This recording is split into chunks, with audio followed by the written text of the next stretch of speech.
season up at Hank's Hole, where hope is cheap and meant alone. Couple drifts, couple lights, couple they were here yesterday. Classic boo, warming us up with the soft punch to the ribs. Floated past the dog park, wind in the teeth, dogs in the water. Someone yelling, is this a good spot? We lie and say sometimes, and sometimes it's doing a lot of work. Oh, BOW River, you unpredictable beauty. You change your mood more than Calgary weather. One band you're generous, the next you're petty, and we keep chasing your attitude anyway. Here Cranston Lake, where every guide asked themselves why they chose this career. And then a fish eats, and suddenly we're prophets again.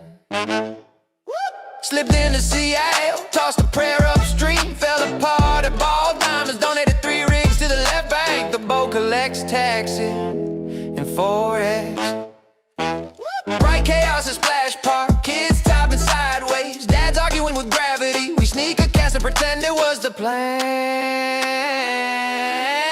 Oh, BOW River, you messy masterpiece. You humbled our heroes and crowned our rookies. From Red Roof down to Must Be Nice, you kept reminding us why we don't switch careers mid-season. At God's corner we traded secrets like they were actually secret. Someone stuck a good one at Zutzo's, whole fleet got out for a minute, then lightning hole lit up, chrome flash, ride band, deeper reminder the boat still has a sense of humor and a cruel streak. Wrap the year with buffalo bones, tired boats, tired hands, souls a bit cleaner from the miles, finished at Disneyland where the takes hit like fireworks and everybody forgets how many bad trips it took to get here. You broke us and built us again. Same story every year, and we keep showing up because you're worth the bruises. Season's done. See you next spring.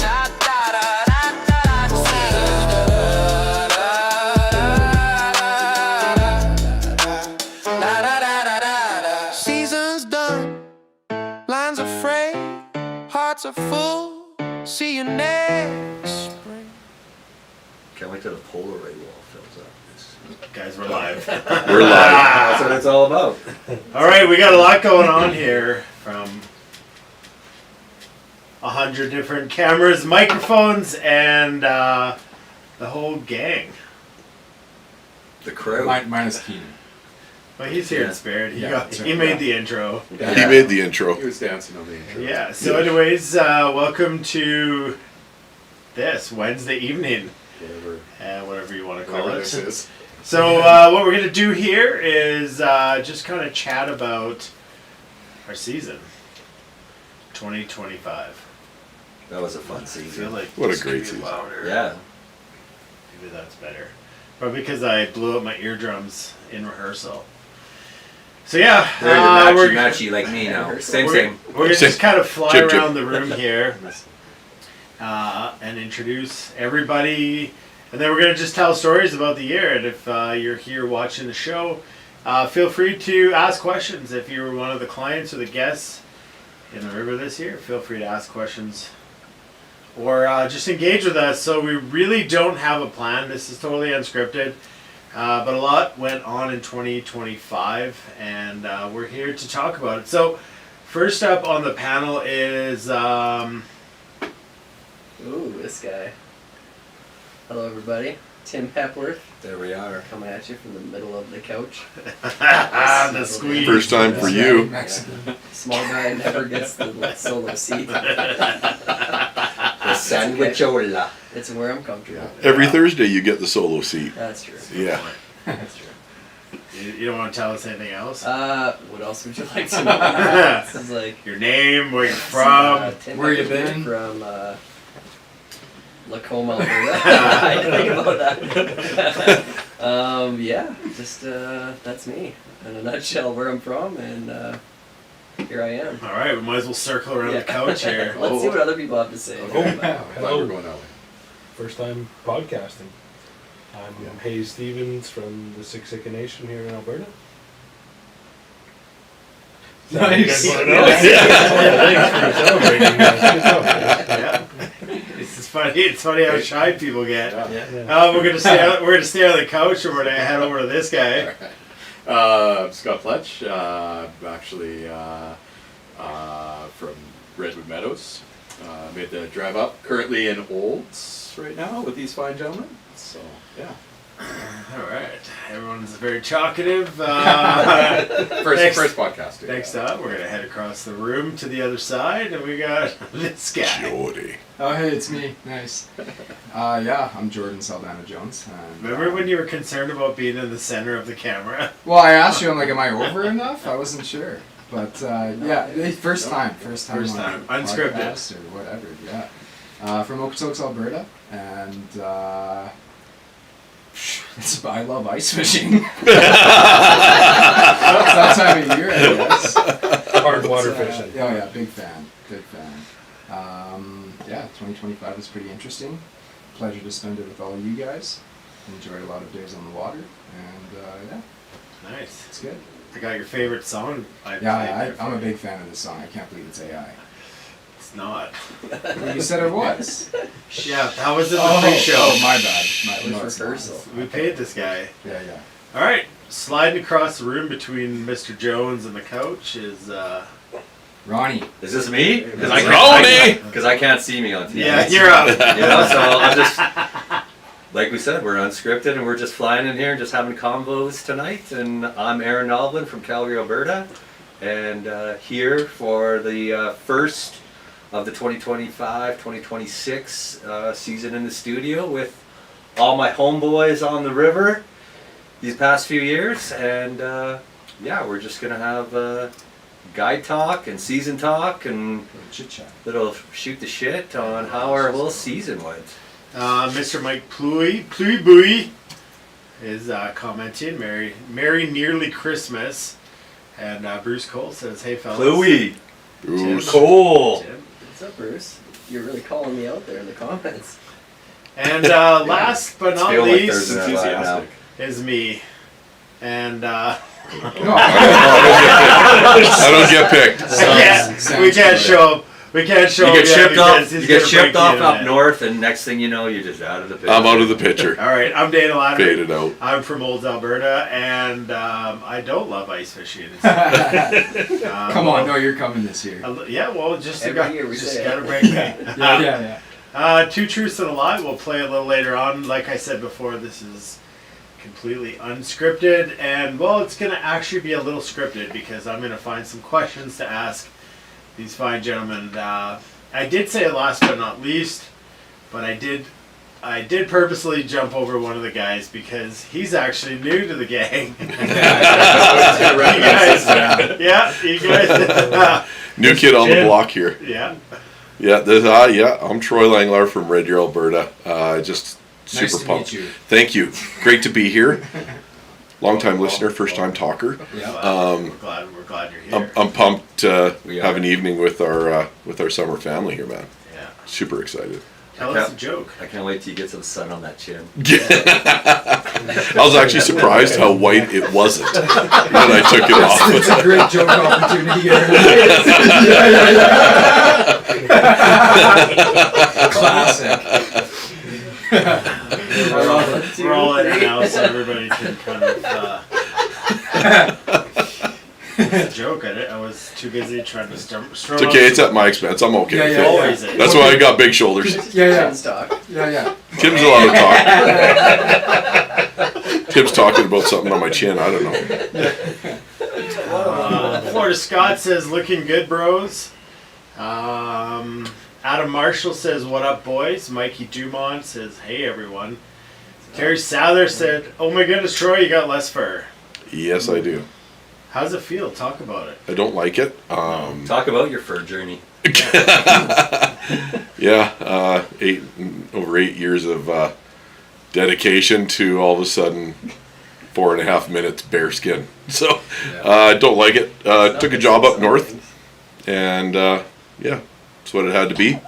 Dave Rutherford is welcoming you to the Babyface Club. Thanks, Dave. I thought of you actually when I was cutting it off. So I saw him this past spring with his bare face. So See, my view right now of you is good because Your microphone's blocking out your chin. Yeah, but the food shoes still looks good. Adam Marshall really wants a close-up of Mr. Hepworth. Sometimes you gotta get it right in there, you know? Sorry, I'll keep it down here on the bottom of the chin. Yeah, careful with that. That's where I put it for you. Yeah, so we're glad everybody is tuned in, and because I said it was unscripted, I lied. I have just researched some fine questions to ask everybody, because I thought with the newness of everyone and the shyness of a few of the guys, this might get the cooker cooking. Is that what they say? The convo rolling. The convo rolling. Okay, rolling. first up, the question is, because you're going to have a chance to think about it as it kind of goes around the horn here. Just gonna make me go first. Because this is in positive light of all the fine people that have spent time on our boat. And because we have stickers for this, but I want to know if you could give the Tangle of the Year award, which client would get it, and kind of talk about that. So Jordan seems to have an answer right away. Yeah. Tristan Sieben, good buddy, client, and we always have a great time on the river. And my first time taking him, he spent probably 3/4 of the day completely in a dream catcher. Immediately, I just thought of that when you mentioned tangles. Tell us how it happened. Oh, every cast. Oh, it's just all of them. Oh yeah. Okay. Yeah, and his fiance at the time, they're now married, happily married. Congrats to them.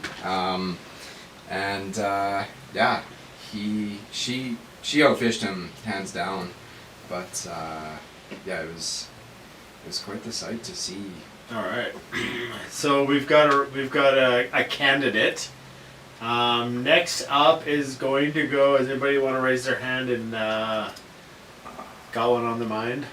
I don't think I have a specific person because there was a lot over the season. So I'm gonna be nice and not single any of my clients out. Too bad, Tristan. Yeah, I'd like to be you, Tristan. But what I can say is, after dealing with every one of my tangles and with the clients that produce those tangles, they always say, "Wow, you must have patience to be in this gig." And you know what? It's just fun. It's just a pullover, a timeout. I don't know if it's a patience thing, but more of just a love for tying knots. Yeah. Cutting leaders. Passion. Yeah, I'm How with about Tim. just a full recut and redo? Yeah, That's what I fell in love with. Cutters. Cut and redo. Fell in love with just cutting it off, throwing it to the bottom of the floor, Yeah. and starting over. Yeah. But serious question. We'll ask it also. But anyone else got someone up for Tangle of the Year? Yeah, Jordan's client that he talked about I for sure. definitely have one. Okay. I'm gonna go with old Hot Sauce John. Oh, Johnny. Oh, where's he? John. I don't know if he's in here. Yeah. right Well, now, Struthers but has that- just joined in. Late to the party is Trevor McPhee. Strutties. I think of all the years I've taken him, it's actually got worse and not better. And this year, this is like year 4 or 5 with him. How did he get the name Hot Sauce John? Well, there was one time because we always get very similar lunches from a similar place, and then you get Hoot Owl one year. But let's preface John as he loves the name Hot Sauce John. He loves it only because there's a good story behind it, and he still argues with me to this day about how much hot sauce was on the sandwich that we got from a certain Italian market. And I can promise you there's no hot sauce on it, but at the end of the day, I had to give my boat a full bath, mostly of crumbs and red sauce, which was not hot sauce. And it was like he was down there on the sea deck just painting. I know, yeah. It was wild. But to this day, he says it was all hot sauce. There was no hot sauce. No. And forever known But as- Bruce is saying in here Was that a damn fine Hot Sauce pimento John spread on that one? is Yeah. a legend because Bruce was I've there. never seen someone Well, make we were fun there. of other clients. So Yeah. Hot Sauce John.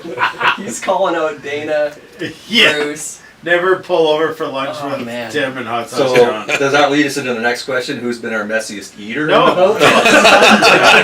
Tim. Oh, We're not jumping ahead there. But I just want to say hi to Buzz. Buzz Guida's in the house. But he wants to know if a tangle is judged by how horrific it looks or the time it takes to undo it. That is a great question. That's a great Some question, look bad actually. there. Yeah, some of them just come right out. I can definitely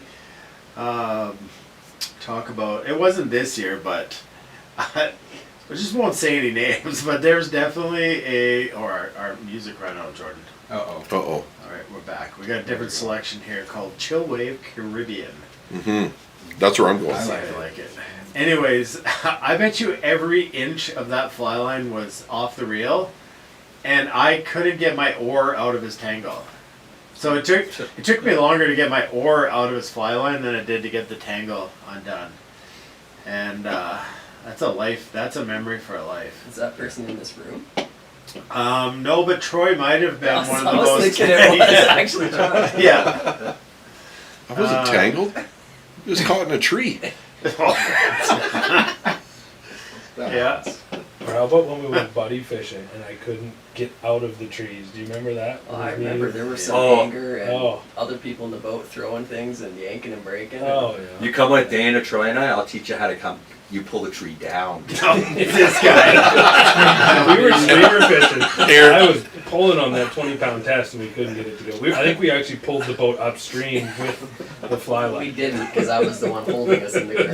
Yeah. I know it. No. Aaron, Dude, I just Paul Bunyan that shit. It comes right out. and I'll also let you know, Aaron does know how to actually pull it right out of the tree and cast it right back into it again.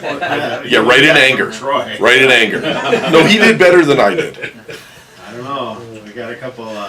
Just so you guys all know, as much as we're having fun with this, like we're laughing because when we spend time together, we're probably some of the worst clients out there. To be honest, our habits Very true. are. You don't get to fish enough, so it's fine. That's an excuse. Hashtag CS. Big client shit. Oh, okay. So think about this for a sec. Does anyone else have a client, a pulling fun apart tangle? picture. You don't have to use names unless they're Yeah. Unless they're in here. unless they're in here. Yeah, that is fair game. Yeah, then it's very nice. Okay, so next question. What was the most superstitious or weird thing a client brought on your boat this year? That's out there. One client brought a banana. Yeah. Same. Yeah. I almost threw him out. Well, I told him, you're not bringing that. You got to eat Yeah. it now. Like, that's not On shore. Yeah. Did you guys make eye Oh, you contact? watch. Yeah. No. Well, I let him eat that in private. Yeah. I also kicked someone off my boat for wearing Crocs.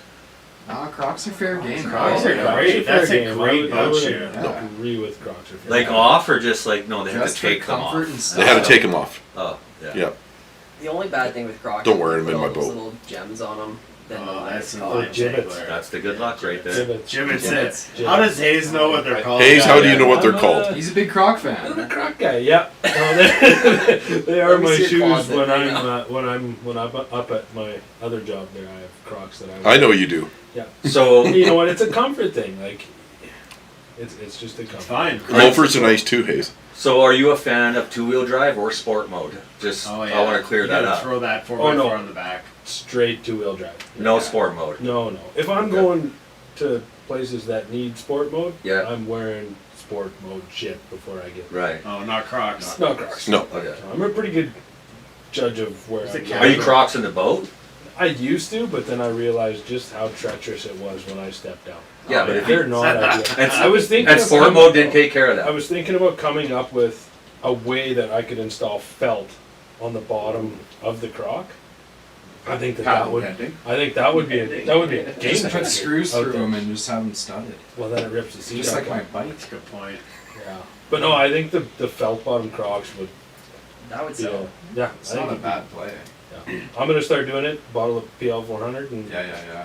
I think you'll find. I think you'll find better. It looked like a leopard. Yeah, I think you'll find some better glue than that. Yeah. PL's the best fixer of everything. Oh. Yeah. Yeah. I think like 3M spray glue. Glue. Gorilla. Gorilla? Gorilla goo. Gribber ribber. I don't Okay. know what we're allowed to say and what we're not. That's up to you. Yeah, it's a little bit of a What makes it gamble. on the internet? Lives there forever. Yeah, Have good to call, ask, Scotty. it's no.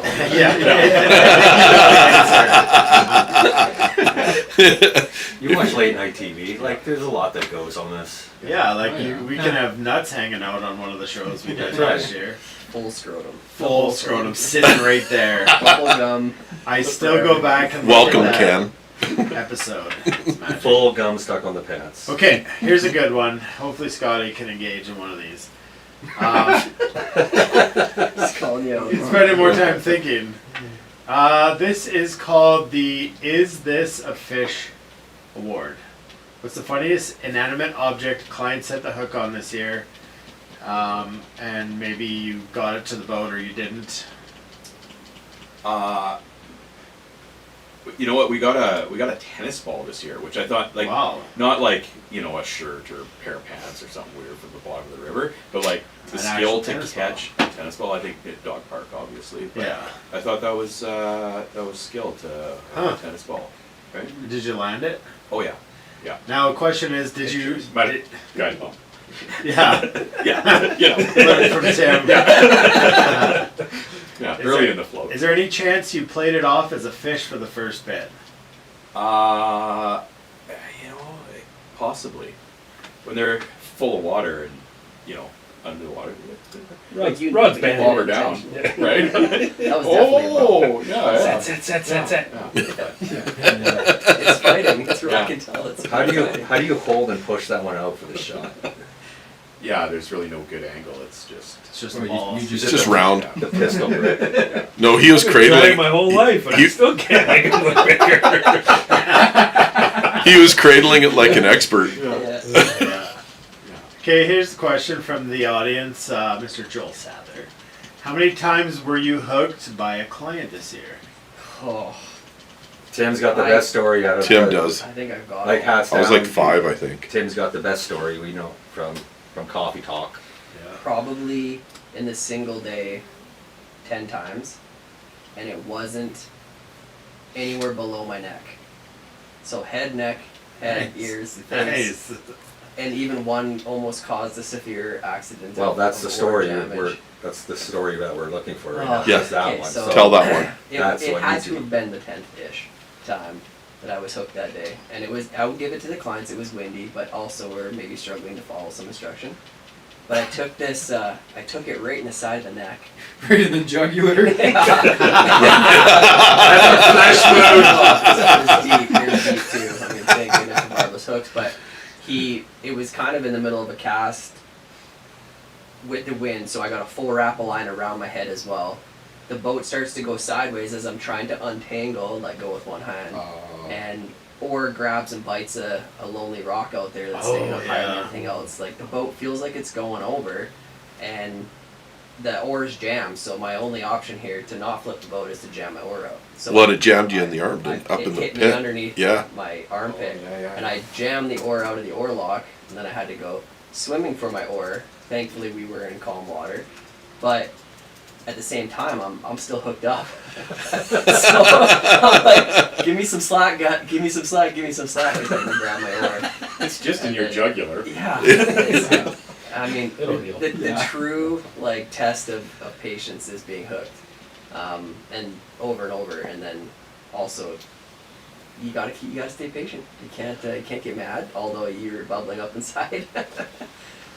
So that was probably the best. The second best was getting to pull a fully barbed Jimmy Legs out of Keenan's ear, I could say, because he's not here.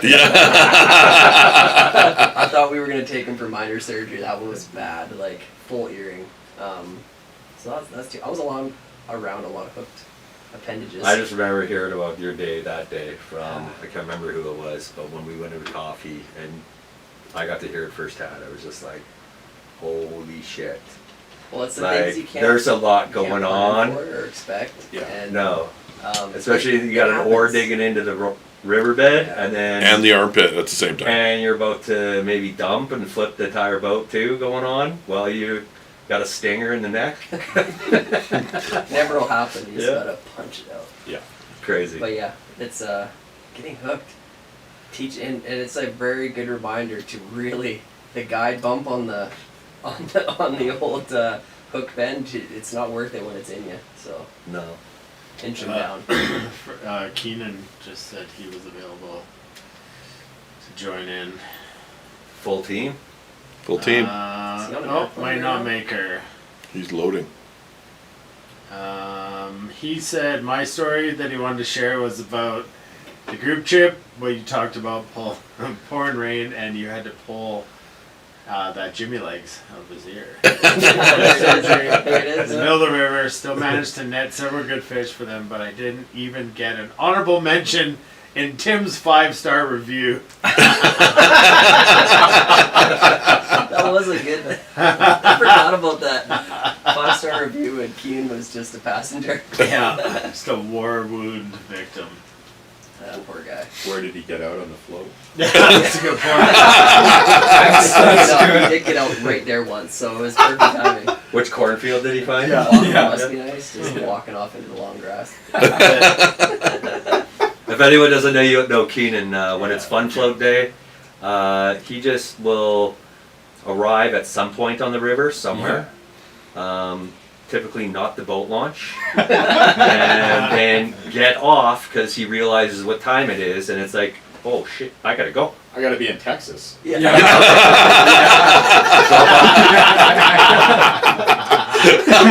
I hope he's watching this. And next thing you know, you're pulling over, and then he just He's walks gone. through some field. Yeah, like. But he knows- Kevin and he Costner. knows the And he's gone. landowners. And it, Yeah, he it's- does. it is literally Field of Dreams And his with this car's guy. parked there somehow. Magic. He's. Back to the tangle though. We forgot the best tangle of the year, or the most successful tangle. Yeah, Did he did say you read something? the comment? I didn't read it. Right there. Dan, Okay, I'll leave it be. who has. So that's the Keenan story. He's on a plane, He's a obviously. beauty. If he were here in this podcast, he wouldn't be here now. Because this is near the beginning, and he wouldn't finish. So we can expect him to come in through the vents at one some point. Is he in Vegas? Was he in Vegas doing rodeo? He was, and then he had to come Yeah, back, yeah, and then cars he's on. back, Yeah. and he's all over the place. So. Not a big deal, but what Dan's talking about here was who has had the guy in the front tangle with the guy in the back, and then let it soak because you're in the zone, and then hook up on a 24-inch brown trout, and Keystone caught it in the net. I'm not sure what that means, Last bit, but there's something there. so yeah, anyways, Dan came up here, and he had a trip with me and Tim. So Dan was in the front fishing and Tim was fishing, and you guys all know the sound when people are tangled in their back cast, because when they come forward, it makes a big sweeping whooshing sound. And I heard this, and Tim heard this, but they landed right in the bucket, and I was like, just leave Let her it. ride. Like, there's nothing else we can do. We have a chance. And in that moment, both of their indicators went down, and we had a very good fish on, but we didn't know whose it was because we had to land it and untangle it and cut it apart to find out it was Tim's. The best part was fighting it together. Oh yeah, that's right. Yeah, because Dan thought it was his, and then he lost all slack, and he's like, felt bad. He lost everything, and Tim's in the back, and he just gets it tight again. He's like, "Don't worry, buddy, I got her for you." You got a solid assist on this one though. Yeah, I had a few of those this year. that's great. Yeah. That's like when you're with clients and you're explaining, like, okay, when someone hooks up, get Get your out. stuff and get out. Yeah. And it's like the person goes, they're on, and the other person's just like amazed that they're, you know, Yeah. who's their friends on, their partners on, and next thing you know, you just see everything all come together. Yeah.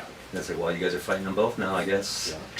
Yeah. And Teamwork. And sometimes Teamwork. it's like, oh, it's gonna come out, and then the fish goes for a run, and then you see them hold the rod this way, and then you just see that dropper go like this and this, and it's like, oh, this is getting even better now.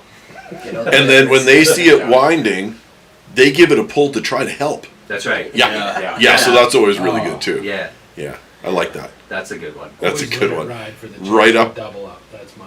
Yeah. Yeah. If you Yeah, can. no. Yeah. If you can. You guys ever had a client absolutely marlin set on your rod that it's stuck on a rock?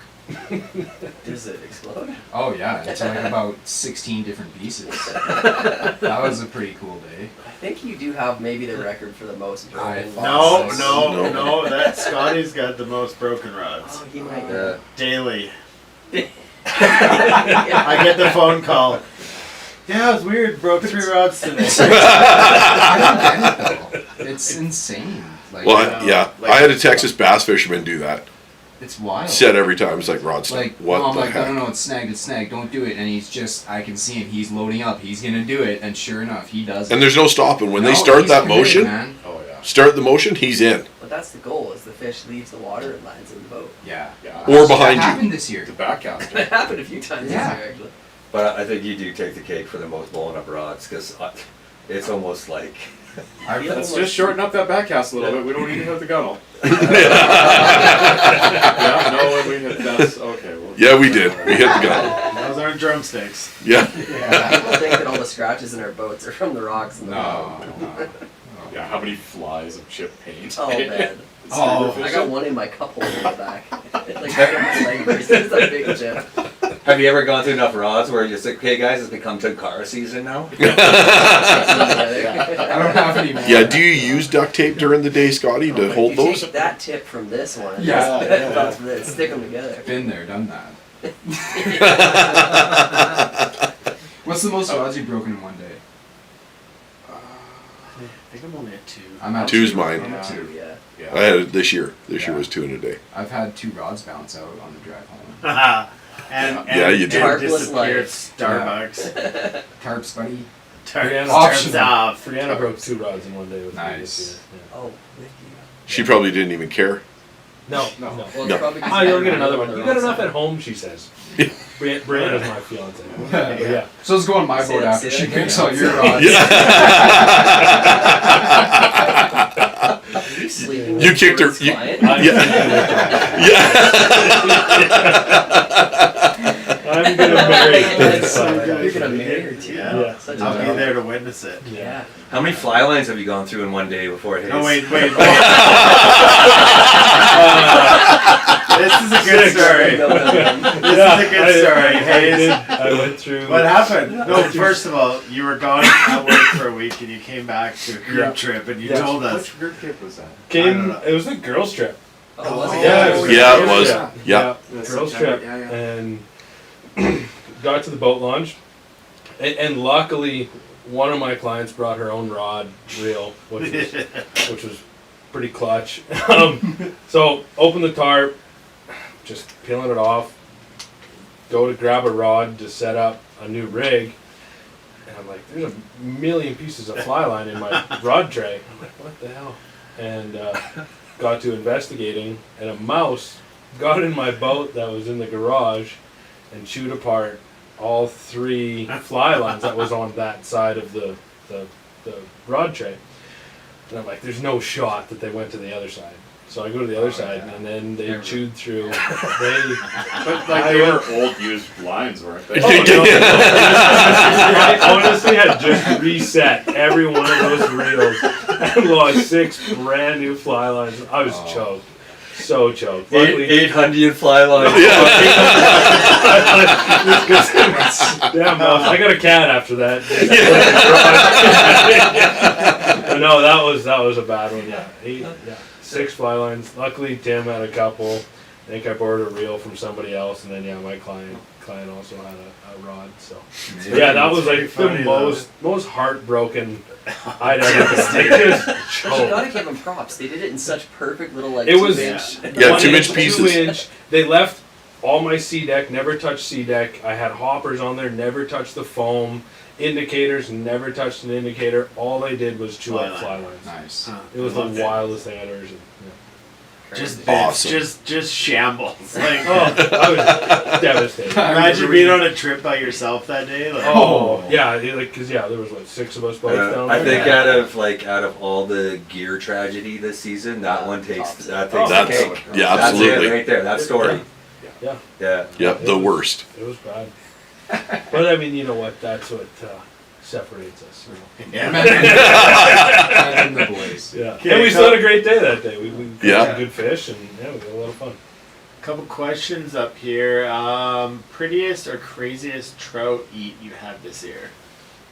That one same day as I lost all the fly lines when Yeah. that was the hopper eat That was with Right Kate. after- That was with Kate and her sister Yeah. Megan. right after And Guy's Corner there. I think the entire south end of Calgary and all the way down to Sitsica heard Yeah, they heard, did. heard me on the boat. Yeah, it Yeah. was electric. I just came by it and then I heard you hollering and had to cover my ears a bit.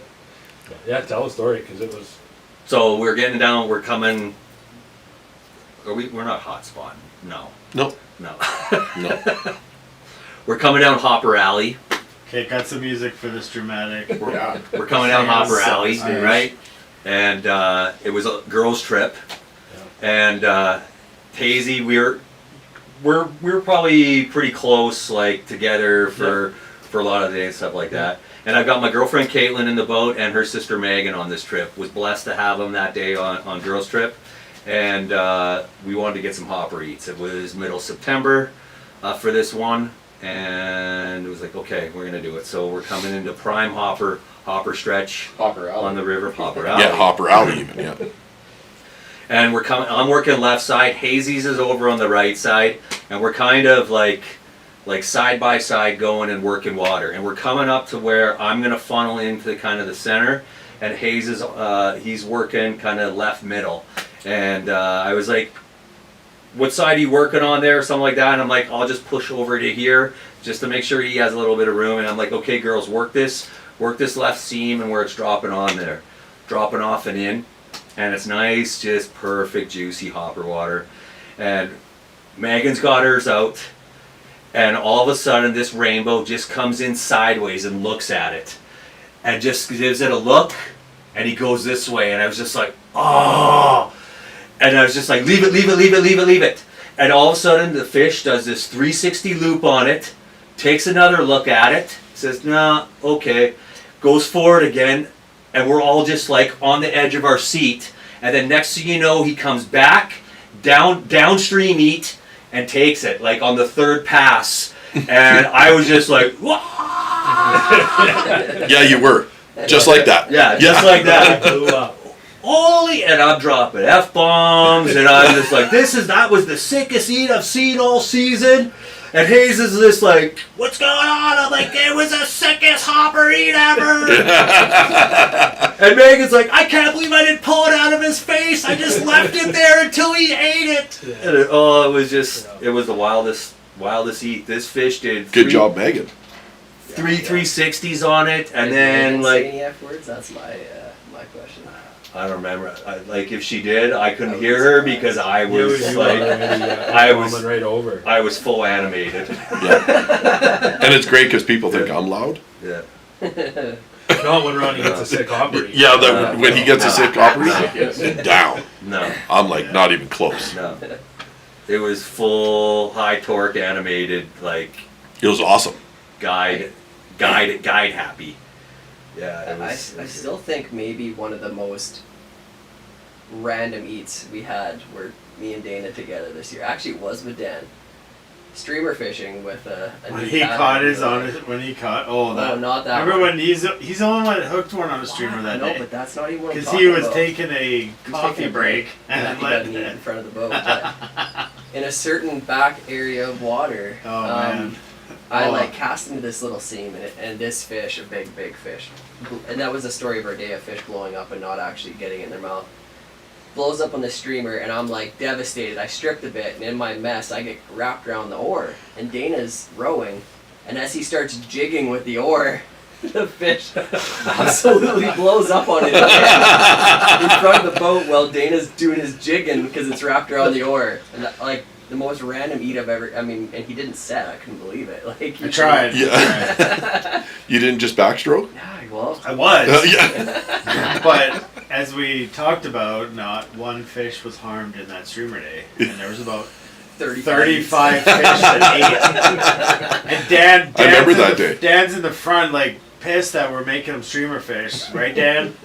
and he's gassed, and he's like, "I'm gonna take a break," and his fly's hanging out the front of the boat, right? And all of a sudden, his rod almost leaves the boat, and he's got a fish on, and that was the only fish we hooked on a streamer rod.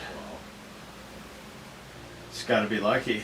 It's gotta be good. Just Lucky keep good. just Okay, have it in the water. technical question here from Mike. He says, when you're using split shot on your nymph rigs, how much weight are you using and where? And do you use the weight above the top nymph, or do you place it on the bottom end of the rig? Who wants to answer this? Call it pogo for a reason. Yes. Mike, I personally, I'll speak for me and probably anybody in here. We go bottom. It's Mhm. nice to have the split shot do the work on the bottom of the rig where it's tick tick ticking, and it leaves your flies away from the bottom and also not getting damaged. So if we're trying to, we only use it in specific circumstances at certain times of year. But if we're using split shot, we normally go like size BB, so big, so it's a lot of ducking and chucking, and it's right on the bottom, about 6-8 inches below that bottom fly, And it will draw blood on your back when you hit yourself. Yeah, I think I'd rather get hooked with a fly than get a split shot coming through. yeah, 100%. Yeah, Do you guys do it with clients? Have you fished this I did before? once. Yeah, I had a client hit her head. I Open it. actually did it this year, and it was actually fantastic. Well, I don't know. I'd say it's like hit and miss. You know, it I actually depends. find with newer people it's better because, Yeah. like for instance, Right. one of the best ways Ren has ever fished this year. Like Yeah. my daughter, 9 years old, she fished better with a split shot than anything else because they can feel the rod load. Yeah, it loads and then it just Yeah. lobs it out there. Right? It's- You're not actually casting. You're not casting, you're You're, ducking. yeah, you're lobbing it out there. Yeah. And it's, Yeah. But when you get the It's like- people who fish all the time and regularly, and they want to just do the normal right over your shoulder cast, It don't work. yeah, No. that's how you break skin on your back. Yes. Yeah, just letting you know. And that Yeah. pain is. It's something else. good. Well, because you gotta It's think of good. the propulsion level, how quickly that split shot's moving. Oh man. Oh, yeah. Troy, I have a beard in the back room if you want. Okay, don't worry, let's do it, 'cause this is it's Go, it should be in the. It's trippy. We don't have commercials for the breaks here. No, But good question though is. I don't know. I do both. Mix it up. You do split shot above. I Table do. shock? Sometimes I pogo rig. Sometimes I'm running the swivel down to You're a swivel kind swivel. of guy. Not always. No. No? I mix it up and I'm reading kind of the scenario where I think fish might be up in the column. Sometimes I'm running a swivel down to then 2 pieces of tippet off of the swivel to 2 flies. Sometimes I'm running just straight level leader to all 3 flies. Sometimes I'm running the pogo rig. I'm just kind of Yeah, I never run a I'm taper. kind of Never I'm run kind a of taper on playing and yours. I'm mixing it up and everything like that. You so guys ever thunder bug I it? was just gonna say, take the indicator off and Take thunder the indie bug. off and just run like. Oh yeah, that was big 90% heavy. of people this summer going down the Yeah. river when the fishing was tough. Yeah.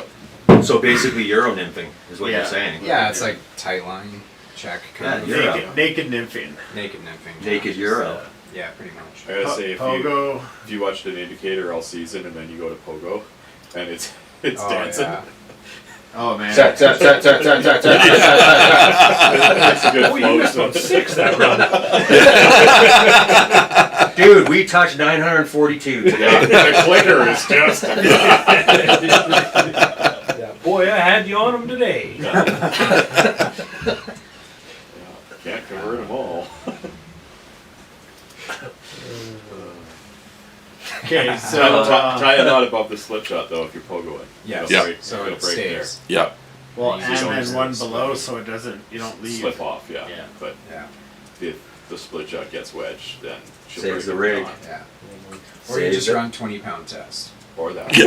That's my go. That's your go-to all year Oh long. yeah, man. Well, if you're that deep, it's dark down there. There's no water. I don't mess around. Oh, he doesn't mess around. 20 pound to size 18. If it fits Yeah, through bluing the all eye- of goes- Yeah. Crawdad. Yeah. That's If why it he's. fits, I run it. If That's it why gets he's through the eye- panicking when his. I saw him.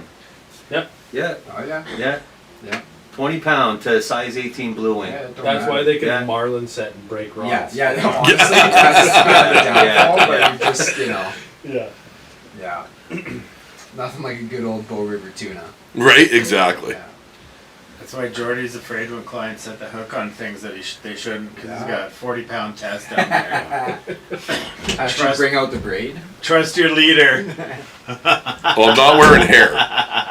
There's not a chance of No, that. but it's perfect because Mine was just. I'm not wearing hair. no, it's got a little bald spot right in the front. You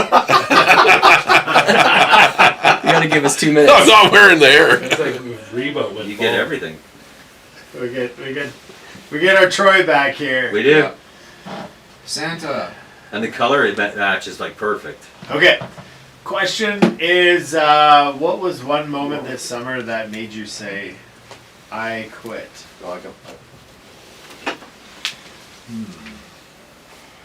Oh fuck. Like quit guiding. Just whatever, I Or quit the quit. day.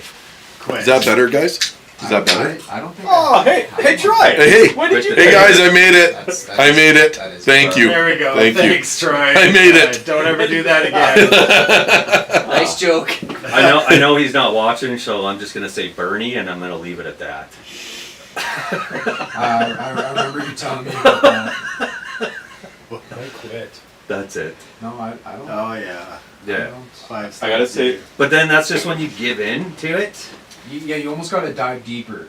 You do. You dig. Because You're in there. You dig, but then you realize that Bernie's just not into fishing. Yeah. So I'm not gonna focus on Bernie anymore, Yeah. and I'm gonna focus on his brother. Right. And me and his brother are gonna have fun, and Bernie's just gonna let the fattest, biggest hopper that can float forever do whatever it wants to do out on the water. And then that's how, Water. and that's how you get through the day. Okay. I might have quit that first day at guide school on the water, the wind that day. Oh, Oh. on the water, Tuesday. You Yeah, had to learn how that- to row that day. That Good would Lord. Good Lord, that was... yeah, that was. That was good. That was a good wind. 2 seasons ago, we had wind day that we wanted to quit. Yeah. Oh, that... When you guys called me at lunch. But it was. There was so Yeah. much more. To Yeah. Oh, Explain, Jordan, explain. All right, we're going to go to commercial break here. Oh, that was a day. Yeah. yeah. We have days. Literally the boat going upstream. Yeah, I think... No, not just upstream, but like blowing people out of the boat. Yeah. Like 80k winds up. Like there's Dudes. 3-foot white caps Yeah. upstream. Yeah. Those are Like- good days. Like you could drop anchor and you were still going upstream. Brian Barton's in Hound. He knows about the wind. Yeah, Brian. Hey, Knows Brian. about the wind. Brian Yeah, said it's about was the here. wind. I think for me, because what we're gonna roll into next is the season and how the bow kind of did or didn't. We had an astronomical amount of rain. We had Korean drum step. You guys down?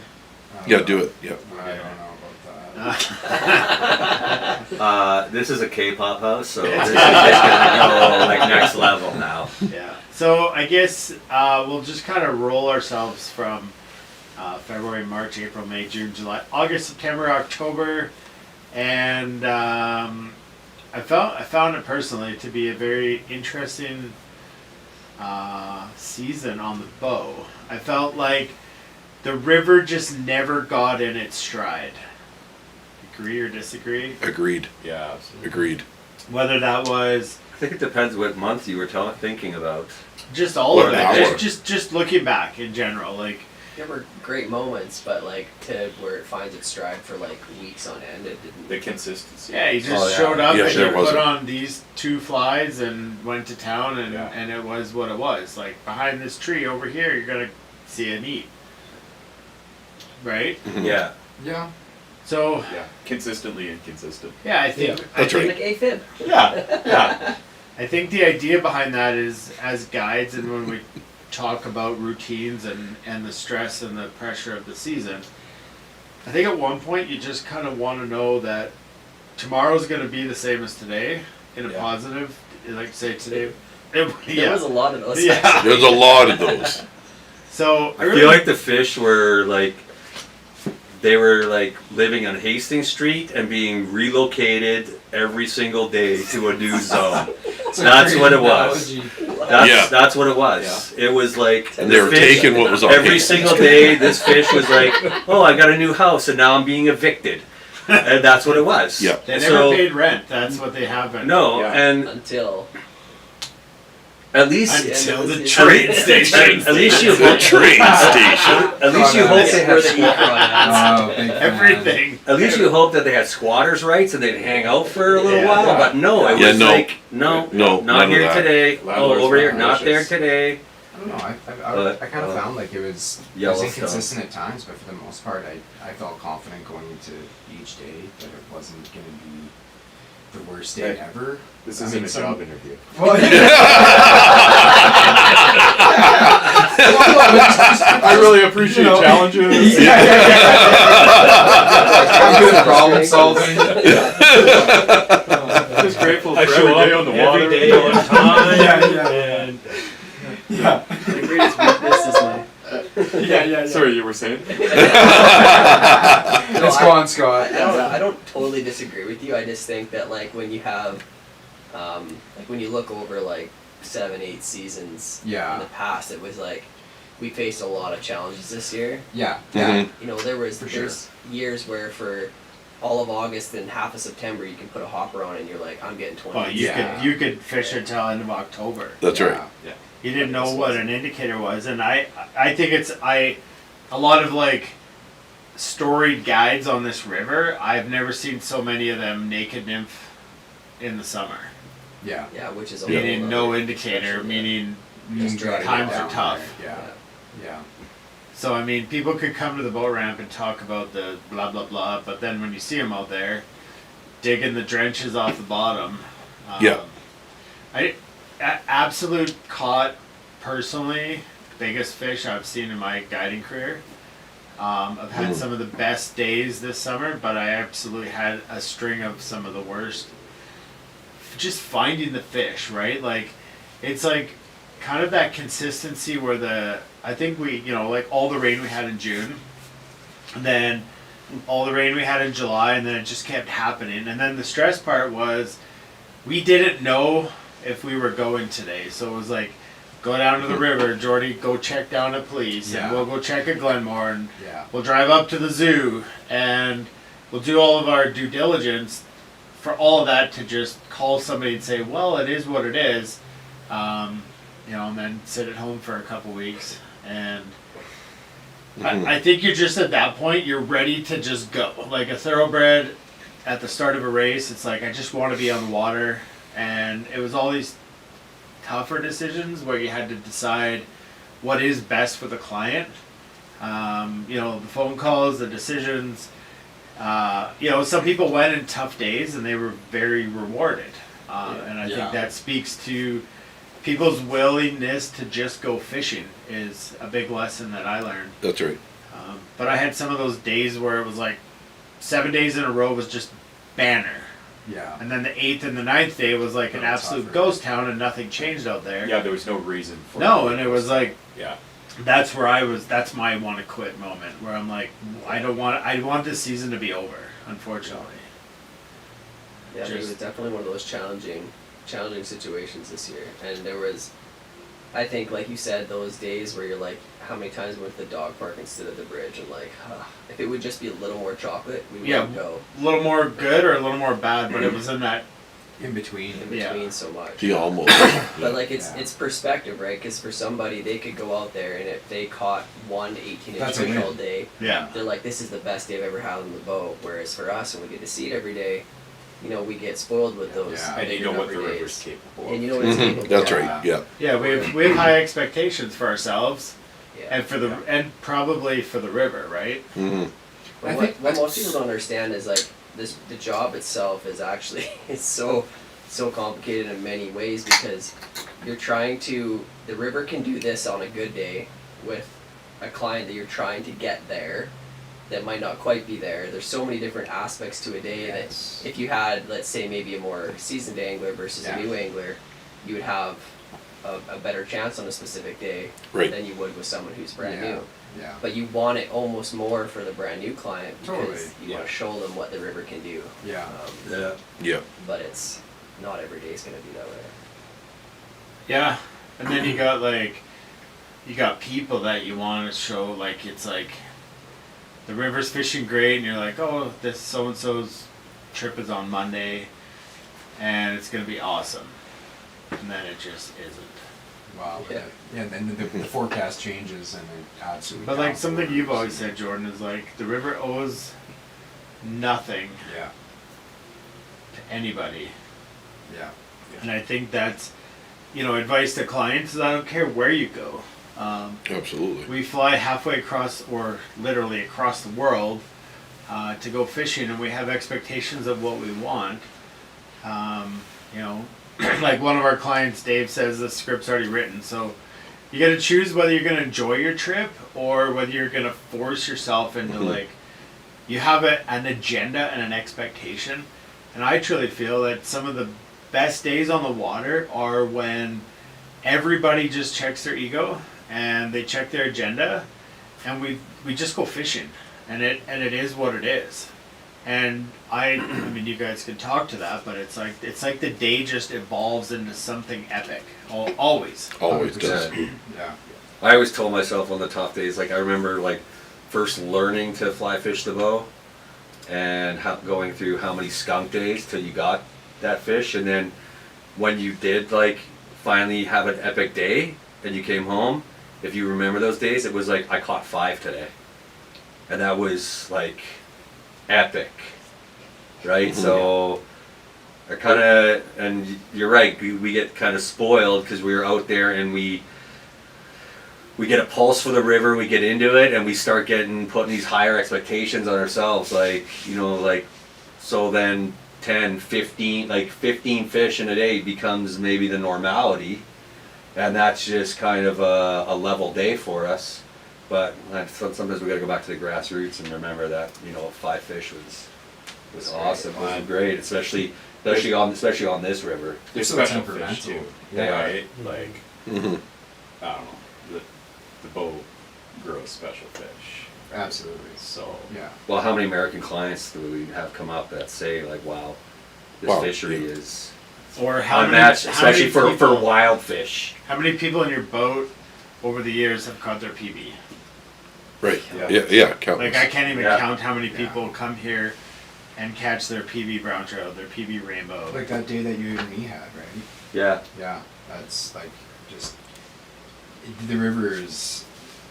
It's so temperamental and harsh, but it can also be so kind and. Like what day are you talking about? We had lots of days. One time. Which one are you talking At about? one time, yeah. Big gulps. Eh? Yeah. Are you talking about the time with your reg? Yeah. With Kaylee. With Kaylee, Yeah. that day. Yeah. Yeah. That like, and it shows you like, just it can be so forgiving too, right? And That was on our group day with Yeah, Kaylee. and you can be just Yeah. so fortunate to coming into that realm of fish, and That was an absolute it stud makes butter, man. it just makes all those hard moments feel so much easier, right? And then you remember that, like, wow, you have to pinch yourself, like they're in there, and you're just so fortunate to come in contact with them, right? So I don't know. Yeah, it's It's funny too because Kaylee even said, he goes, if I just float the rest of the day and nothing, Oh, yeah. he's like, doesn't matter. yeah, Like my day's Yeah. made, like one fish made his day. yeah. And that's what the absolutely. river can do. One Yeah. fish can make your day. Yeah. So, It doesn't happen every day, but when it does, it's like But even think of how many days we fish the same rigs, we float the same stretch, and somebody has what they would consider more of a banner day, yeah, and someone's like, I can't find a fish. That's yeah. right. And but it's just Yes. like But that's where we have to take into account that like fishing is, we It don't is like to what it say it, is. but it's luck. A lot of it yeah, is a absolutely. game of inches sometimes. Yeah, And it's you could be just 2 inches too far to one side, and it doesn't end up there. And that's That, it. Like, I floating behind Tim one day where it's like, Tim's getting them here and Tim's getting them there, and I'm sliding in behind him, and like, oh, fishing the same rig, doing this exact same, fish the same waters, Tim, and I can't find them, and Tim finds them, Well, or, if I vice find versa. big ones, I make sure I bring them right to Yeah, you. you know what I mean? Like it Yeah. just Felt so it bad varies. that Like day. it's so weird how it changes. I mean, it could be Yeah. Yeah. And it's, you know, How hard did you pray the night before Well, of how good you yeah, wanted yeah. to Right. fish, right? You Like, I end up mean, it just, it varies so different on. totally. But like we had Maybe said too, Tim's indicator was 2 inches higher than mine. Who knows, right? It's the wildest thing. right? But we have a perspective of what the river can give, right? Because of being on it all the time, and you want that for clients all the time. And I think a lot of it too is not only their expectations but our expectations, and we just you want it so bad every day. I had a guide once say to me when I was being guided by a guy, and he said, "The energy you put down the rod is what comes back to you." Mhm. And we do. You can be honest. You see it. You see those people who are so Absolutely. pent up, or like Tense. frustrated and this and that. It's like Yeah. you just relax. Let it happen. Let it happen. Yeah. Put good energy down the rod. Things come back Yeah. to you. And yeah, those days suck. I mean, we've all had them. We've all had 'em. Have maybe a couple Yeah. that we were together, but like. Yeah. Oh, being on the flip side of that is the worst feeling, but Yeah. you just And- have to keep going, and it's gonna I come. would, I would say too, Tim, like, you know, as we all guide together and we're a very close group, but it's hard to not get in your own head too, like what's he doing different, you know, like it's- 100%. and it's, you know, it's not a compete thing, but I think it's just like, And we're open. We yeah, absolutely. everything. Yeah, we share everything, It's yeah. just like, it makes you wonder, right? And you're like, am I, you know, what's going through my own head? Is it my energy? Is it, and you get superstitious, right? Like I have many superstitions that I follow religiously when I'm on the river. Yeah, You like- never wear underwear, right? No, yeah, that's it. Like shoes off Yeah, soon yeah. as he gets Yeah, in. yeah. No, I'll Yeah, tell a story right. about how low I felt one time, and almost hung myself from a train bridge.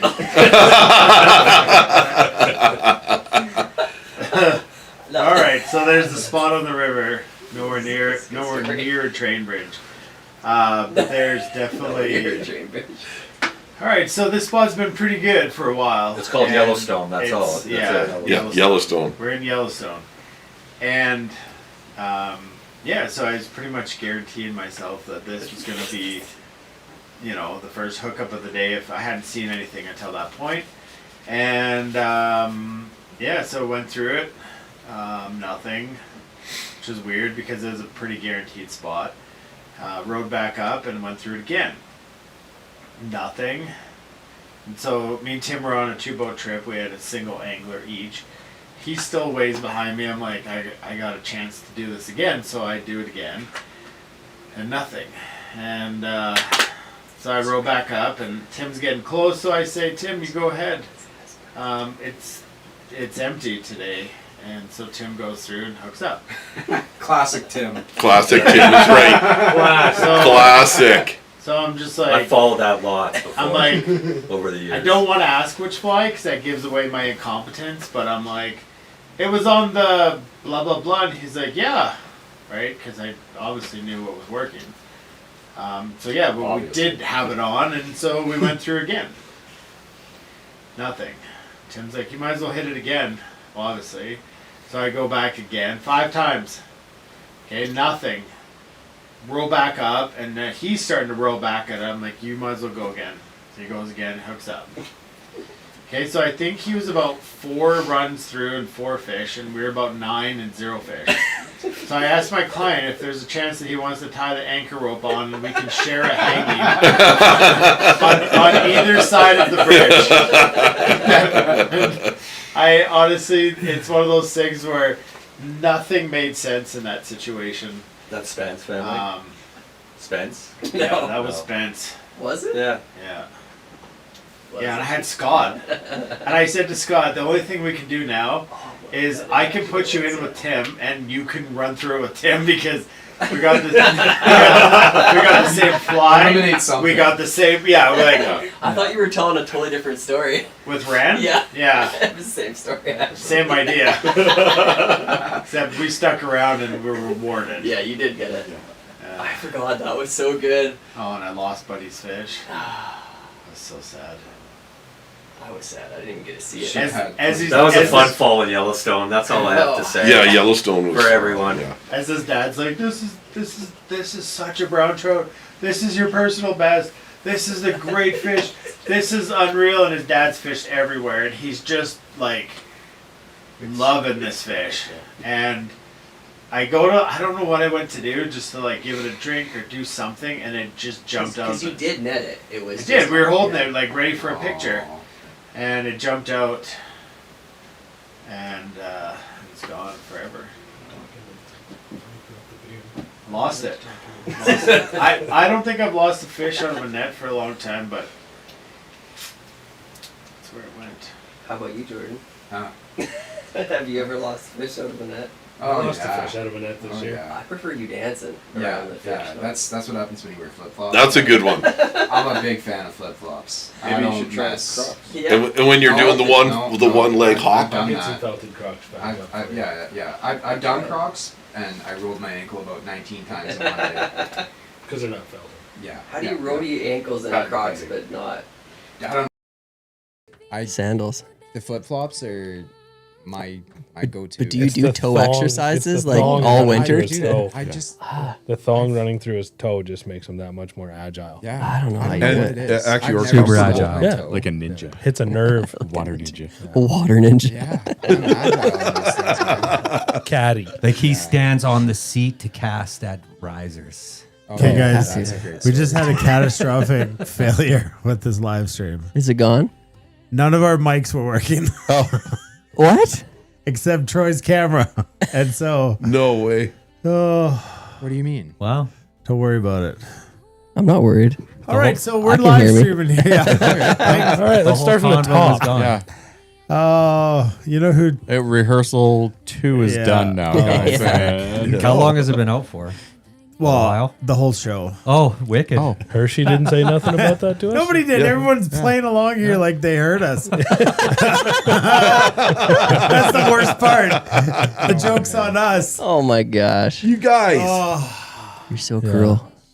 The Whitefish Can you Master ask Hirsch him, are you didn't sure say it's not nothing. working? well, Janine texted me and she's like, "Your audio's not working." Are you sure it's just not like her headphones Well, that's or what I something? said. Well, And then, Terry says he can hear it all on Facebook. well, okay.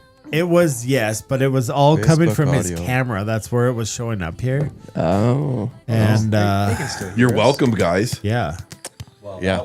Yeah, my camera was on. Whew. Good stuff. Janine's like, I can hear Troy really well, but you guys, I can't hear. Well, Thanks, Janine. Brian's like, we could hear you. So yeah, well, we got some generous people here, Absolutely. and they all played along. oh, some of them say they See, can we hear could us. hear you, he said. Full Big, mic Big here. Kev can hear us. All right, well, I guess Is it working or not? Kev, what a beauty that Well, I Kev hear is. all you guys off your Jam. mics. Must in be my those ears. iPhone users that can't hear us. And the Samsungs Must are be. good, right? We're good. That's definitely not what it is. Samsung's working. No, not it. Oh. all right. Well, we're Samsung's back, working. guys. I've It been works using it the whole now. time. Here we go. All right, It we're works good. now. I know this because I've Look at all these identified stories it. we can rehash. How did I ever have a Okay. beard before? This is itchy shit now. Oh, see, Mr. Now Mr. Plouffe said it was garbage, but it's much better now because we're all hooked up. Okay. Oh, thanks for All letting this, us know, all guys. this work I did to get 400 microphones set up in here, and we didn't need it. Just needed one camera, one Hit mic. that one right there. One camera, everyone on the couch. All right, so this is the last half of the show. We should play some Flying Go or something. But okay, question for each of you, starting with Tim. Of course. If you could sum up this summer in one song, what would it be?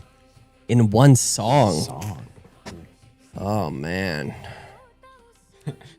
Did you say sum up the season in one You song? gotta come up with a better thing than that. Like song? Who knows names of songs? I don't. I got one. Okay, hang on. Sandstorm. Hang on. Gizzard. Do we want that one? How about Welcome to the Jungle? Yeah. All right. Enter Sandman. Do go on.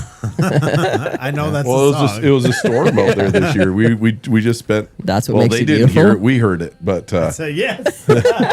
Play it. Now this will work because this wasn't working. It wasn't part well, of it. now it is. This is my song. Play it. Hang on. Troy, I'm thirsty. I'm on it for you. Yeah, I'm thirsty too. That's my Oh song, yeah, baby. that's it. That's it. One Direction. There it Troy, is. when Troy took Yeah. his beard off. Yeah. Can't believe this is why we do these. I'm so mad at myself. Don't be mad. Okay. Second half's always the best. Hayes. The song? There we go. Boy named Sue. Boy named Sue. Yeah, I had to learn the hard way. The whole, the whole way through it. I'm going with boy named Sue. I had to learn that. I like that. Great answer. Forged by fire. That's Forged it. by fire. Yeah, forged by fire. Yeah. Well, no, it was good. Another one bites the dust. Jay Jones. You know, I was just thinking like I had my answer and then I switched it. Now I gotta think. You gotta come back to me. It's T Swift, isn't it? No. Okay, I got one. Mine was Johnny Cash, Folsom Prison Blues. That was going to be my second one. That was a good call. Why? Wow, you guys are so down on Why your do you say songs. so? Because it's the train song, man, and that just wrapped up the season real nice this year. I don't know any song, but something from Yellowstone, because the train station was. Yeah. Isn't Lainey Wilson? Lainey Wilson, Oh, yeah. yeah. What's the song you That could sounds use like for it? everyone's highlight point. It took until October, but we figured it out, guys. They were finally sitting where they should be. And then the crawdad worked. Yeah. I caught one on an egg up there too. Oh, I got an egg eat up I there. hooked you up. Dude, Oh yeah. electric. Yeah. Electric, it worked Jordan, are you once, but ready? it wasn't electric. That's all it needed to work. That's the it. crawdad and the egg. Those four One clients, So we just putting random you guys flies in do the rigs. realize that nobody had our music was Well, not no, streaming that we were playing. Oh no way. Yeah, I gotta That's find bummer. that song. What was it called? I looked at it too. Yeah, you Something. Accordion. Oh, now they're gonna really be loving the Did show. anyone have another favorite part of their season? Well, you Or could a relate section? parts of it to that song. It's like I crashed my car into a bridge. I don't care. Oh yeah. I like it. I don't like care. Yeah. I don't know what I would deem this. Who's up, Scotty? You said yours. Aaron, yeah. Troy, Tim. I already did mine. That's what makes you beautiful. Oh, One Direction. the bow. Did you Yeah. do yours, Dana? No, that's why I'm stalling. I'm still thinking. Oh, what would I call it? Did we get another pop out? Isn't there a song called "Sweet Summer"? But no. I gotta think. I gotta. I gotta. That's actually, Be Summer of mine- 69. Night Mine. Moves, Bob Seger. I know what mine is. It's Toto, Africa. Yeah, that's Something, fitting. something, and the rains fell. Yeah. You know. There was rain this The year. rains fell down in Africa. Yeah. Yeah. They did. On the desert bow. Not doing IPA. That's a fun question, but I Is it? Yeah, drawn it's a a blank great right question. now. Remember the time, Jordan? You you went to throw your phone in the rod tray. Oh man, That was that that was was a tough. misstep. That one. Remember the It took a time you wild cast it bounce, from the though. chair? But that's the Yeah. crazy thing is the iPhones are completely waterproof, but if you throw it in the water too deep, you just can't Well, I find watched them. it just kind of drift away into the abyss, and I was like, "Well, there it goes." And then music cut out, and I was like, "Yeah, that's it." I put That mine one's on my gone. cooler Shitty. this year. Lucky we were shallow enough. Put it on the cooler beside me. Yeah. Flip the the lid. cooler I don't open. even know where I threw. Yeah, I mine. threw it into the water, but it was only I don't know, 2 feet Oh deep. no, and I throw found mine it. in that little But tray. by we my all grew feet. up when iPhones were not waterproof. That's true. And Yeah. You put it in the water now, and you still have that like Oh, gut reaction of like, Yeah. ah. That's not good for it. Film fish in the water with the iPhone. Yeah, I Yeah. did that too. Yeah. yeah, you can't do that with a Samsung. Yeah, actually, I do. No, can you No, do it with a can't. Samsung? No, Yeah, you but it can't. comes out in like 6 megapixels. No, man. You, No, which is crazy you because can it's do got it like from- 112. Yeah, no, you can, His works in freshwater, but not saltwater, actually. Oh, okay. Well, it works when you don't have a cracked screen. When you don't have a cracked screen. oh, Troy. But it's amazing what they can fix Yeah. them on. From Bangladesh. yeah, the Hey, you know what? It Bangladeshis, worked. Yeah, a Bangladesh. I was clay pretty hut, pumped. they can figure it out. And now it's all good. Do you still have to use your stylet? Nope. No. No. It's all What- fixed. What New have you screen? done since then? Is that what you call it? Stylet? I did it right when I got home. Oh, I got you. Yeah. That's weird. New screen? He Or did. they Yeah, For new the screen. last 3 days, he had to use his un He stilo. had to use his pen. His Stylus or stylus? Yeah, the stylus. stylet. Stylet. It's a stylus. From the Okay. Palm Pilot? I know the No, answer from to the this. They come with it. Hey, Dana's got his song. Oh, No, good. I don't know. I already that did my already. song. Oh, yeah, you did Toto. Yeah. Jordy's. Jordy, yeah. Did you get Jordy, you got your song? No, I don't. I thought you did. I thought you had one. Okay, and then we'll we're come- changing it. We'll come I back. think we to should it. pick a song from him. I'll, Go the original. What was like- your original pick? Born in the USA. Zelenko wants a close up of Troy. I was thinking some sort of Thanks, Kevin. theme song. Mexican theme, something? Okay, Find Safe something. bet. Lost in the weeds. Lost in the weeds. Stuck on the bottom. Yeah. All right, Scott. What was- Scott from Florida is out. Merry Christmas. See you, Scott. See you, Is that, Scott. is that our Scott? Scott Ashley? Adios, muchachos. No broke boys. No broke boys. Oh, buddy, that's actually a banger. No, what's the song that was our theme song all summer from the big thick guy who's a rapper? Oh, Big big, Texas extra plug. Oh, Texas. man. Yeah, dude. Yeah, that's a great song. It's electric. that was love kind of that our song. theme song. If we weren't Yeah. catching fish, you had to play that. We rocked a little Budos band this. I did, this, yeah. right? That's good stuff. That was too. good shit. Yeah, it gets you in the zone. There's a few others, but Get you focused. Okay. yeah, What was your most We- epic banger day? Or top one? that just came out of left field, eh? Well, I don't know. I'm gonna throw a question out there. I think Jordy and I had the same day. I wish I could just put us on screen, but it was a down low day till pitch black. Oh yeah, we were out late. Yeah. Oh, that was epic. That was an insane day. That was what a day. Yeah, that was something else. I But love not that. way down, right? You just went No, like way down. middle He, down. no, bro did. He went down to freaking Hayes' house. Yeah, I went, Jesus out. Dude, we just went Good to Jessica. Legacy, and Yeah. we drop off and call him. He calls, or he said he was going all the way to Carsland, and I'm Yeah. like, how are you doing this? yeah, Like we were pitch black getting out, like we almost missed the launch, yeah, and then he calls me and he's Carsland. yeah, yeah. That was worth every. Oh, was it ever? Yeah, But long day. Loved it though. yeah, but that's And like we said, those are those days that you hold on to, and Oh, they give yeah. you fuel going. It's into not the next work year. at that point. No, You're just it's like, not. let's go. Just It's buddy fishing. pretty much. Yeah, right? man. And like, I mean, it's easy to say that when things are going smooth and easy Yeah, and it's easy. predictable, it's easy to get along with everyone, right? Yeah. well, that's a fact. Yeah. But when you have what ruins a tough fishing day? What ruins it? Attitude. I was just to say attitude. Yeah. Or and it's not so much, like sometimes clients get down on themselves, but like I try my best, speaking for myself, to not let them have that doubt creep in, right? And you believe in them more than they probably believe in themselves, right? And it's just sticking to the program, knowing it's just a matter of time. Well, and you have to trust what you're doing and what you have in them. You have to have 100%. confidence, too, 100%. right? You have to have Yep. confidence in what you're doing. It's just that it takes one eat, Exactly. Yeah. Yeah. and maybe it won't come, but you got to stay. I think that's the hardest thing is like on tougher days, you're not getting as many opportunities, but you have to capitalize. You can't be slow hook setting. You can't you got to be on And the it's- slow days. It's very hard too on a slow day because you naturally lose a bit of interest. But you gotta stay engaged. Well, there's Yeah. long stretches where there's nothing. Absolutely. So, I think you just gotta enjoy you're out there to fish. Yeah. And just And but if that's our job is to fill in the gaps, right? It's like 100%. being engageable, telling stories, hanging out, having fun. Like honestly, some of my most meaningful, deep conversations with clients happen on slow days because it is. They get interrupted with fish. Yeah, right. like Yeah, honestly, they do. that sounds You're right. crazy, but Yep. it's the sitting and trotting on the side of the river. Like you know someone for 3 hours and you're in tears and they're telling you their life story. Yeah. That doesn't happen on a crazy banger day because you're too busy. You're occupied with Fish interrupted with fish. Yeah. Yeah, which is actually weird to think about, but It is. yeah. It is weird. Yeah.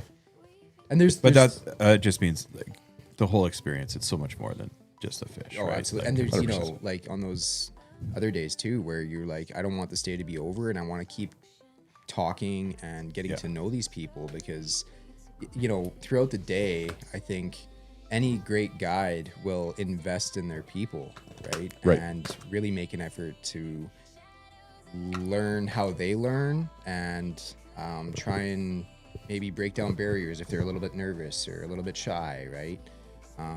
And so when you finally do that, it really opens it up and you can really get to know somebody. And that's a pretty cool thing to do. And then you're bummed out when the boat launch Yeah. gets there. Oh, totally. Yeah. And then the truck ride home goes way too fast. Yeah. Even though you're doing 15K under the speed limit, just to make it last, right? And then, oh man, we're here at Starbucks. Sorry. Yeah.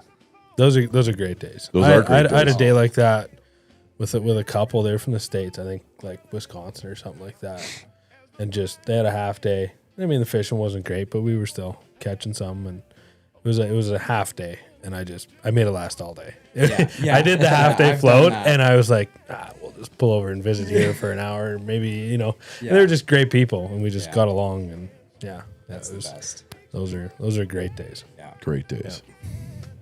I think some of the most fun memories of guiding are those the pulled over chatting, either after a fish. Well, typically that could be it, where you just sit there for an hour. Yeah. Kind of you're looking, you're like, we gotta get going because we're an hour or 2K into this, 14K float, and it's 5 p.m. This fish to McKinnon. Yeah. And we're just about at police. So Yeah. Buzz Guida, his song of the year was "Fishing in the Dark" by Nitty Gritty Dirt Oh, Band. that's a great song. Beauty song. Great tune. I just want to. I don't mean to like cause Buzz any harm, but I just want to know if he remembers the fish he lost on day one of his trip last year. I think he said That about it in thing there. Who we wrote talking us about? Buzz. Oh, Cynthia's Buzz. group. yeah. Yeah, Patrick Guida right there on YouTube. Yeah, we hooked that thing. That was a fun group trip. Oh man, that was. Oh, we had a trip this year, man. That was way upstream. That thing just and it was dirty that first day. Yeah. Yeah, and But so, that group is used to dirty water. Yeah, right. yeah, that's true. The hailstorm of Buzz. 2024. Buzz, bring some clean water next year. Yeah. Would be much appreciated. And thank you for the scotch. Yes. Oh, Buzz. Yeah, What thank you. happened? Where is that scotch? It's mine. Well, hey. You can't have. Seems like a great time to break it out. Just saying. Oh, man. One of Mark Dastu from Guide School, he talked to me this year about Cockmoosh? Cockmoosh, yeah. Just back to the whole like keeping the vibe up on the boat, and I was trying to find it here. Is there was something about the kind of the rules of war battle, and I think one of them was, I'm not able to totally find it, but it was basically about keeping up the morale. So in war, like say there's 10. Oh, yeah. He talked to us about this. And yeah. it's like I think number 2 was like keeping the morale in the hard part of the war. Yeah, like Braveheart Freedom. Right? I don't know. Freedom! Right? Like, yeah, like Well- just keeping the morale up. Just We're like going in. That good pep talk speech. Yeah. Yeah, but Oh, I was gonna just say, kind of Ronnie needs like a water. He's drinking that hazy IPA over there. hazy. I'm gonna need another one of I'm those. drinking the FFBR brew. Sorry to interrupt. I wanted to hear this actually. Yeah. Well, I'm really trying to find I'm it really here. blanking because he was talking, because there's like a whole list of things, and one of Yeah, them it's like the like a good cup of coffee. Then there was like something about like Is he on the live?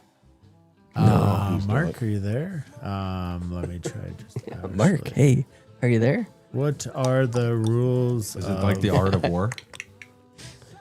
war? One. I mean, like, in every good war movie, there's that pep talk to get the Yeah, get the Troops rallied, right? yeah, like at the beginning of Gladiator, when he's Oh yeah. strength and honor.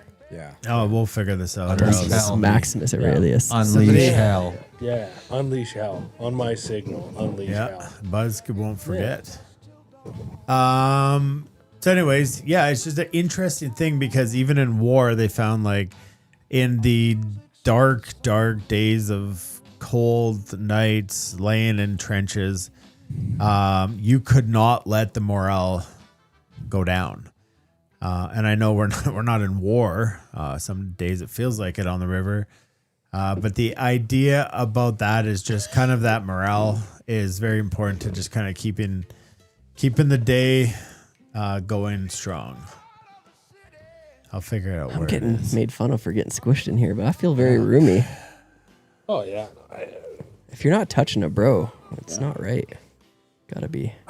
I don't know. Is that Well, you don't because you're over there by yourself. But That's the way I like it. we're touching this. Harry Tats loves your face, Troy. Yeah. Oh, Oh, it's Jeremy Ernst 9157 is he's coming to guide school this year. 9157. Don't forget. Yeah, the he was here the other day to It's the pick up his best part of kit, 60. and I had to show him about Kent's nuts on that oh, couch, nice. That's where Tim's was sitting, Ken right there. sitting on Yeah, it? where was the nuts? right in the middle. I think right where I. Yeah. Tim is little- sitting on Ken's nuts right now. Okay, quick, everyone take a vote. If we could give out a tree decorator award, who would it go to? Like The guy that Troy. puts the most flies in the tree. Obviously. Roy. Yeah. Oh yeah, Troy. Hayes is Tree a close Roy. second. Tree Roy. Yeah. Hayes is pretty close. Aaron did well this year, but I still think I got it. No, it was just that one day, and you. No, it wasn't No. just the one day. That's it. It takes a minute to get warmed up. Okay. It wasn't just And it only one went day. into one tree, I think. Oh yeah, my favorite's losing. And I- 6 times. And I brought the $15 whole streamers thing and trees. down instantly. On the 6th time. Hayes, It was Hayes, just- guys, quiet. I'll mute you. What does Hayes got to say? For the $15 streamers. yeah, Oh. that's my favorite. Losing $15 streamers and trees. Oh, Yeah, yeah. It's never the. Was that my $15 streamer? No, I think I left one in your boat for you that was $17. Oh, oh, you did. That's I- right. Yeah, it pretty was good guy. If Drunk you're- and disorderly. I got No, a no, quick no, it question. was a I got a Sid. quick question for you. a Sid. You If remember? you're spending so much money on flies, time? where do you think you would go to get a better deal? Ooh, I know. I got one. Fly fish food. Fish Nope. Nope. Wrong one. Yep, wrong answer. Fish tails. 0 calorie fish food. Yeah. I mean, you have to place your order. All right, we'll work on that product placement. a little Maybe bit. I Those time were my all own the with wrong TNL. unsolicited plugs right there. I would like to get 12 green drakes. coming your way. As long as they're frumpy and grumpy. All right. Those are for the mountain days that you love. Maybe I'll So- start tying my own. Here's just I just AI'd a bunch of questions. I've not thought of these on my own. And the next question up is actually going to fit perfectly into a segue of what they say boat ramp fullies.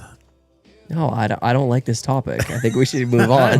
Has everybody heard this? No, we're not talking about this. Tim loves Ogden. No. Tim, I love Ogden too. Tim, Yeah, you're yeah. you're Catalytic up. If converters. you don't tell it, I'll tell it. Blue streak. What? Okay. I wish I could pull up Google Earth on this right now. That's better than a brown. I think I I, mean- still got the picture on my phone. Clacka's fear There no was a- rock, there was a but brown hides streak. fear no boat launch. Well, it's in just Tim's I pants. honestly I have no explanation. Okay, well I'll talk about it then. Well, no, I just saying like I have no explanation for why I did what I did. So on- let's preface what Ogden boat ramp is. How long do you think that boat ramp is? 100 yards. it's I would 100 go with 100 yards? 100 yards. 100 yards. 80. That's a football field. no. No way. I would go with 70. I go He's 150. 70, 80 yards. It's 100 feet. Yeah. It's more than 100 feet. Anyways, 150 it's a good good distance. 50 yards. Yeah. But I think 70 what, paces. Look, Bruce Cole's in here too. what needs to be discussed is more about the angle at which Ogden is, which Yeah. is straight Oh, dude. vertical. 40? 30, 30, 35 degrees. It's Yeah. 12-12 pitch. Like it's Yeah.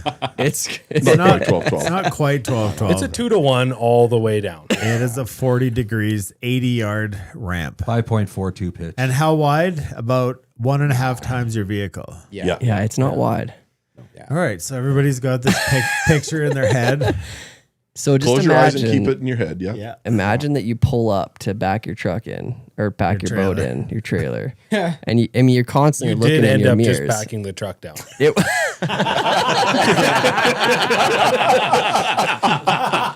well, this is if everybody makes fun of me, but they don't see the efficiency of what I was doing. That's true. So at some point in my boat prep, which I've never in my life done, was Jordan has. I've done it. I But even questioned it I in my haven't. head. Jordan has a I similar know, this is story the worst in part Montana. because I like to make fun of you and I can't Yeah, yeah. anymore. But I unhooked not only my safety chain but my winch strap for my boat. So imagine that when your trailer rocks over that straight drop off, and all you see in your mirrors is your Nothing. boat Nothing. leaving your trailer in a very rapid motion. And thankfully, I had the forethought to put my truck in park before I leapt out and raced to my boat as it never touched the side of the rock structure on either side of that truck width to the water, chasing my boat down and diving on it as it hits the water.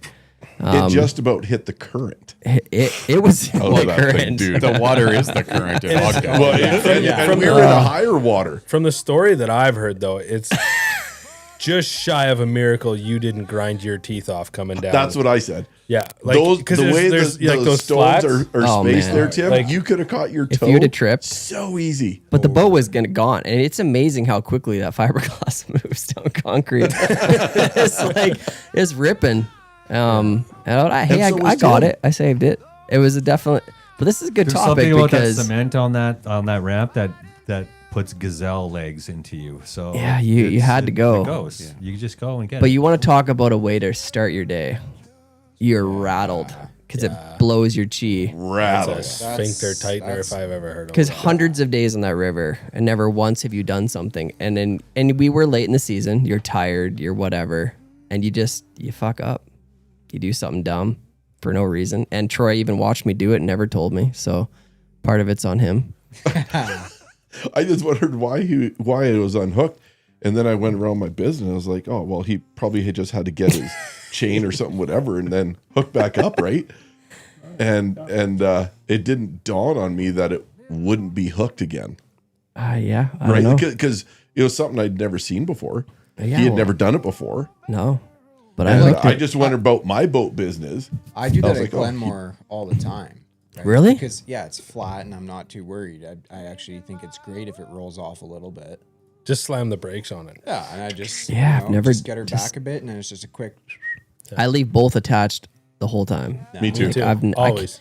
I can't And remember. especially now, I fathom it. actually put a third on because of that. Yeah, I was. I put a zip but tie you on there just to remind me every time. I tell you what, there wasn't a time that I went back into Ogden after that I didn't get out of my truck. Right? Yeah. Because What's that, Tim? I don't know. It's the blue streak. Oh man. Do you have a before and after of that date? There was That blue down the boat ramp and brown down Tim's shorts. Yeah. The crazy thing is though, like, yeah, it was stupid and whatever happened, but like, I was actually impressed that like zero, like really no damage, nothing more than what the bottom of the river does to your boat, which is actually like impressive. Yeah, Shout out Hyde Drift Boats. well, it Yeah. happened fast. Yeah. Yes, true. But the fact that it didn't like hit, because none of the bricks or any concrete is even. Like the fact that it didn't yeah. hit a funny skip and go sideways. Yeah, the fact Oh, it man. went perfectly Into straight. that riprap, like Did it Like punch your perfectly plugs out when it hit the bottom? Oh, both of them. Yeah. Yeah. It punched Yeah. them both So out? instantly, Yeah. like Bruce's. so it wouldn't have floated that far down. No, it wouldn't. But if at that point the water was so low, if it hit the current, like those boulders are right there. Like it's over. Yeah. But no. Yeah, that was bad. That was- could've that been was- bad. Yeah, Anybody have a story to compete with that Yeah. one? Anybody else have terrible stories to take the focus off of me? well, I mean, No, I think Dana I- lost a fish on a client once. I got one. Once. Oh, I was doing on the low stretch, and I had two pretty green guys, and guy in the front hooked a fish, guy in the back was tangled, so I was just you just let your oars float down, and it was kind of similar to Tim's story. Was trying to deal with the tangle and dealing with the guy hooked on a fish. Just let my oars go, and it come from a lakey section and then gets real shallow gravel and then speeds up when you come down. And the boat kind of got sideways and jammed an oar into the. But when it jammed an oar, it come up, and the ring that holds the bottom of your oar lock, Yeah. it gave out and shot right through the plastic block. Jeez. And lucky the oar. Oh, wow. ended Just came up staying- with it. Came up, and it ended up landing in the boat. And then I was trying to row, land a fish, deal with a tangle with one oar, and we ended up getting out of it unscathed. But yeah, that's a lot. That's there was a lot. There was a lot going on, Spicy. but nobody got hurt. A and- boy named Sue. Yeah, Yeah. yeah. That's the thing with the bow, though, because I mean, a lot of it's pretty benign, right? And Yeah. There's not. Yeah. And so you can get like a little complacent. Absolutely. right? Like Yeah. as compared to say the elk or something like that, Yeah. where like That's right. you're on Yeah. Yeah. and you're rowing and focused on rowing solely. That's what- there's that's no what- bobber watching. I think that nobody really gets though, like in our job is like, oh, how did you bump that rock today? Well, yesterday it was 10 points above this. and it's been 10 points above for a week, and then all of a sudden, it's 10 points lower, and now I can't be 6 feet to the left, and you bump rocks or you whatever. It's like, that's the thing with the bow is it changes so much from spring to fall, like or day to day, even day to day, or you're just managing so much going on in your boat from catching fish, landing fish. Like there's so much going on that if you hit a rock, it's sometimes it's just you hit or a like rock. when you get your oar wedged like that, like you could run that 100 times trying to wedge your oar and you would never do it. Right. Yeah. Because I had the one, actually Aaron was with me. We were on a group and we were actually close. You grabbed the oar because I went to go and grab something. The client was tangled, and so I just let go of the one oar. And they're counterbalanced, they do whatever, but the first drop in went deep. And she's out. And I'm like trying to one hand scull this boat, and Aaron came by, he punched by because he was right by me and had to grab it right. But how many times do you just let go because it's gonna be up? I was on City Day. We were doing a City Day. We were. You do that 100 times a day. Yeah, I remember. Let him go all the time. It just there was a rock in that part of the river that was higher than everything else. Yeah. And it came, that first hit, one dropped, tick. came up. But that's where we have our trusty Swiftwater rescue guy teach us how to do things. Exactly. Leave the clients, bail the boat. Who's the trust one? Who's that? I have to swim. He doesn't want to claim to train any of us. Yeah, you did. You weren't around. No, you told the story though. I didn't tell anyone this. Yes, wait, what a minute. You swam? Is this the story Didn't that you you tell said us that was at sworn in Starbucks? secrecy? I don't know if did I tell you this? I have heard. We're about to find out. Well, I wasn't gonna say anything, but Well, now that it's coming out, I'm Okay, gonna, let's hear it. so. So I had my good old trusty boys from. I had Larry from Texas and his brother Dave, and we were streamer fishing, and I think it was Larry. He punched one up, chaparral high wall, and he punched one up, and it went into the rocks. And if it was just a streamer and a leader in there, I'd say, you know what, forget the $12 streamer and straight arm and break it. But the sink tip line had wrapped in on a rock too. So as soon as I saw him go in there, I'm back rowing. And then I saw how the line was. And I was like, that's not pulling out without that whole line, everything getting fucked. So I pulled over to the side, and you all know that wall is deep. Mm-hmm. So I dropped anchor right in tight and sitting there for a sec. I'm like, okay, the boat's good. I get out. The boat's still holding. And I'm like, okay, guys, don't shift your weight. Okay. And I had to do mountain goat along the side there to go get all the stuff out because we're about 40 yards. While in your mind, a football field. Yeah. Right. You just make it So story's cool. I'm mountain goating on the side there. I get the rig all entangled, and I'm like, "Okay, Larry, I'm throwing it out. Strip it in. Don't just kind of wheel it because it's got a heavy dumbbell eyes and it's gonna get all screwed up again. So strip it in." Well, he stands up, and the weight on the boat now has shifted, and you know when that anchor just kind of then lifts up a little bit, and the boat's going away. So Dave decides to jump in on the oars. Thinking I'll come back to the bank. Well, he doesn't know that pointing the ass end at the bank and rowing backwards is going to get you. He's going the other way. The boat's going further and further out. So now I got to make a decision, and we're down close to the end of high wall where it's going to go into the rapid run and all the rocks and shit and everything like that. So I'm like, I got to swim. Because they're getting too far away. So I jump in. I get to my boat.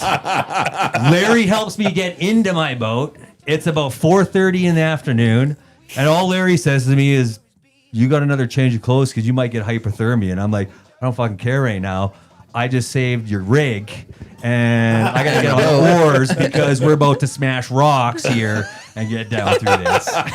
You've been holding out on us for how long? And like, on the boat, I said, Larry, we do not talk about this. Anyone, it doesn't go in a Mia Dana group chat or anything like that. I'm gonna text Larry to see if he wants to get on a call. And it was hush about that whole incident for the rest of the day until we got down to police, and then we had a laugh about it. Not when cool. we were loading up. Not cool that you'd hold out on us. Larry, do you have time to chat? We're all over here being vulnerable. I was swallowing because everything I did on that whole scenario was like, you know what? I should have just said, fuck it, just pull the line and see what happens. And if it's wrecked, it's wrecked. Because when I dropped in that, when I let the anchor down and there was like a nub of rope still like just kind of holding in there, and I'm like, yeah, this is too deep. Even though it's slow right here, this is... And I'm mountain goating to go save the shit. Safe anchor spots. Safe we anchor all spots. learn. We all learn. Hey, That there's was this my- guide that school was my thing thing. that I heard That's a about good point. the other day, and It's I full. think they teach stuff It's like full. that. No, it's full. sold out. Oh, okay. You can't take it But twice. you don't. But then you don't get. Can't you? Actually, But then you don't get stories like this, yeah. right? All right, I think. So I think I almost lost my clients on the Can't you river, too? and I had to I swim to think my he needs boat. one more beer just to see what really happened this season.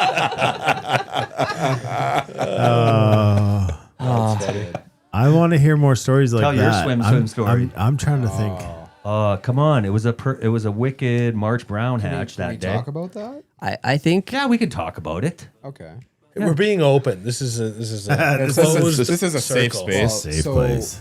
It was me, Aaron, and Yeah. Brandon, and we were fun fishing that day, and it was a great day. Like, we had a lot of fun, and we're sight fishing some browns that are just doing push-ups. Was this when you guys were up in the city? Yeah, Zoo. yeah. Oh, this is a good story. And so, we all took turns rowing each other into fish, and sure enough, it's my turn to fish now. I'm like, all right. No, I think you started it off actually. Oh, you're right. Yeah. So I started it off, and I'm watching this fish, and I have the fish picked out. I know what I'm going for, and But where do you have to stand to cast to well, this fish? so I was standing on top of the front seat? No, back seat. the back. The back seat. I'm fishing out of the back, and so I braced myself against the chair, and anyways, Brandon's on the oars, and he gets hyper fixated on what I'm looking at, and we're slow moving, right? Like it's hardly flowing. It's just going enough, and so I make my cast. I'm watching it, and Brandon's watching it too, evidently. And back next thing rowing you next know- to the yeah, riprap well, wall. you would think he'd be back rowing, but he wasn't. And we end up kind of drifting a little bit sideways with the nose pointing out towards the middle of the river. And along this wall, there's some huge boulders, and they're just below the surface. So if you get too close, you're gonna scrape. Sure enough, we were sideways. We picked up speed because he had been watching what I'm watching for about, 10 seconds. So we picked up a little bit of speed. Next thing you know, there's this huge thud, and I am, Superman. just launched over the side of the boat into the water, and Brandon ends up waterboarding me pretty much because he's reached in trying to grab me, but he doesn't have enough leverage, so he's and I'm trying to do a sit-up with my legs still in the boat, but my upper body is completely submerged, and he's like holding me there, and I'm fighting him because he's trying to pull, but nothing's happening. And so I'm sitting there under the surface, just staring at him. Yeah, and I'm like, okay. And what time of year was that?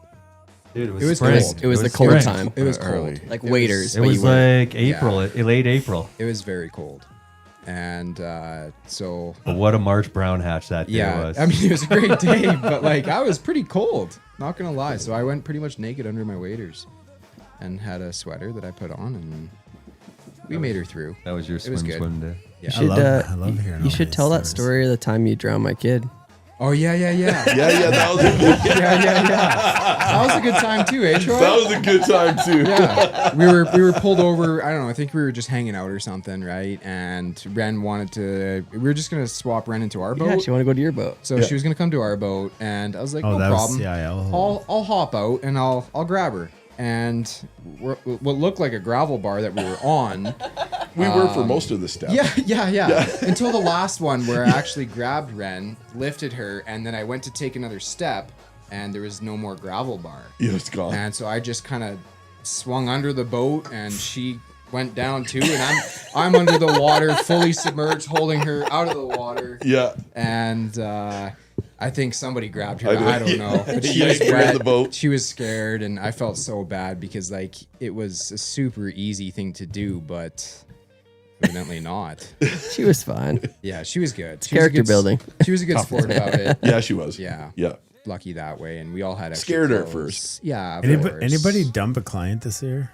I didn't. I didn't dump a client, but I went body But- fishing with a couple of my buddies. He had a jet boat, so we were out in his jet, and I brought my buddy Shrek, who had never fly fished before. So Yeah. Can it you was see a supposed to be picture just. of Shrek? He was green. I'm just curious. Yeah, he was really green. Yeah. So it was, Reed and I were supposed to just go out buddy fishing, and Shrek never been. So I just kind of threw Shrek in the back of the boat with a nymph rig and told him, just bring it back and forth side to side. If it goes down, pull on it. And so I was up front fishing a hopper with Reed.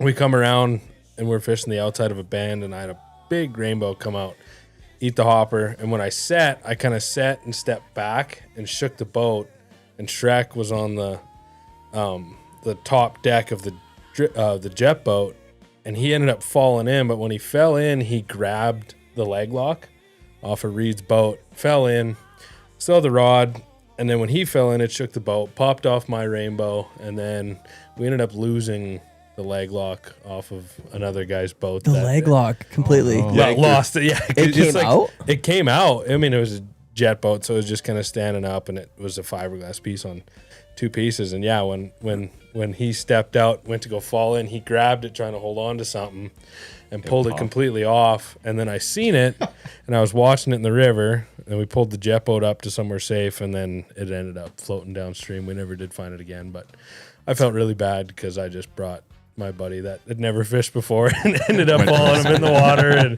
those two guys didn't know each other? They didn't know each other, no. Oh, wow. So it was just kind of, and like, it was just one of them deals. The guys I was with were just, we rodeoed together a bunch. And it was ended up being funny, but I still felt really bad at the end of the day. But yeah, that was the only guy I ever seen get dumped this year. Man, I was so close to losing Really? a client this year. Like, despite my best coaching and heckling and everything I knew, he just could not figure out the leg locks. And like, he fell in the boat once. I think I caught him 3 times. Did he break a rod?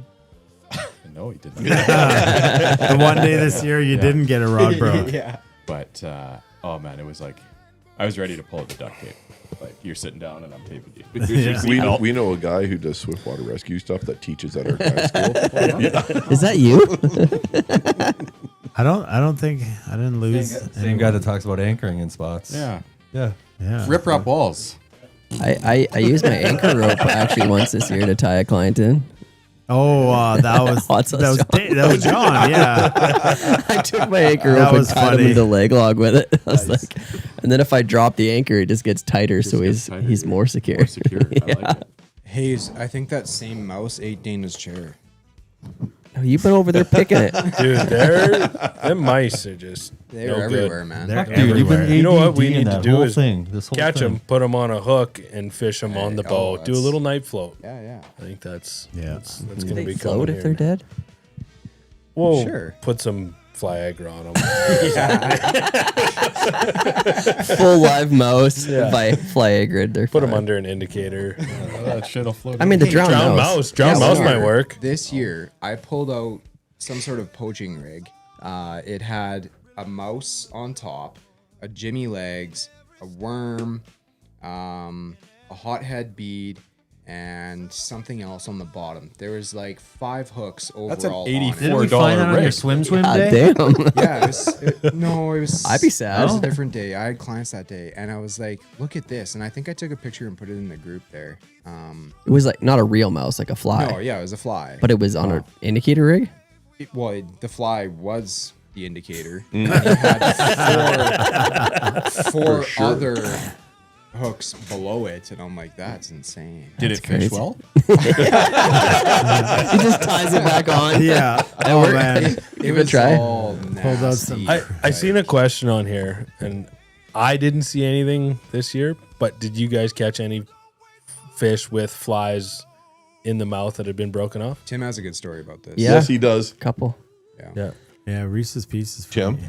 Well, actually, Train my it was a train bridge story actually, but so Oh, yeah. we broke off like a tank of a rainbow. I call it Yellowstone. Yeah, Yellowstone. Yellowstone. We broke off a huge rainbow one day, and the following day I went back and we fished the same run, and we again hooked a great rainbow, end up landing it. And I only know this because of where we source our flies from and how these ones are actually tied wrong. So I know that it was the same fly, but we at land Fly this. Fish Food. Yeah. Fly fish food, yeah. So when we land this fish and it's a tank for a rainbow, we end up seeing, oh, cool, it's got another nymph in its mouth. And I go in there and I pull it out. I'm like, no shit, that's my fly from yesterday, like 100%, because I know because it's tied wrong. Same exact fly in the mouth. But it works. So why is it tied wrong? It's not dead wrong. It's perfect. But that was, I think, 2 other times this year. Once was a big stonefly in the mouth, like a dry. And another time was a Reese's in the mouth. I caught a big black stonefly nymph in a mouth. Was your stonefly like a chubby style? Like Yeah, it was high chubby. vis. Where was the fish? Is it Yellowstone? No. No, that's in the city section. It was dog park. Yeah. Yeah. Look at that. Yeah, dog park. Yeah. Big. Big chubby stone. Yeah. Was it big fish? Yeah. Oh. That's funny. The one that got away. We'll never know. It did, but didn't. It got away Yeah, once, not Tim twice. got it. Yeah, Tim got it. Yeah. I was way cooler. I got it on a nymph. I don't know. Okay, we're gonna do a few more questions and kind of just pull things together here. As it's almost 9 o'clock, and the question is, if you could give the most improved player to one of your clients, who would it be? And that's all in positive light, meaning they started the day with what you thought would never be a fish caught or a fly got out, and by the end of the day they were just Jedis. That's an easy one. I would say the women's trips. Oh yeah, Yeah. That's always good. They always Yeah. good.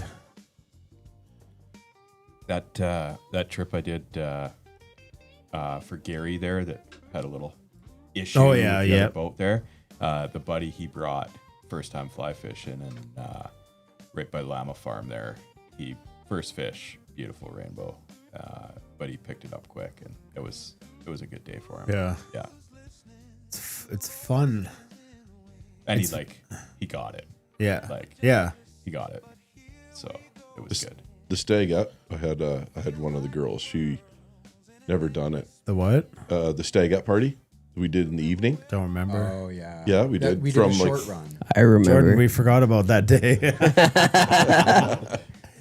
Anyways, yes. Yeah, I had a client. She did really well.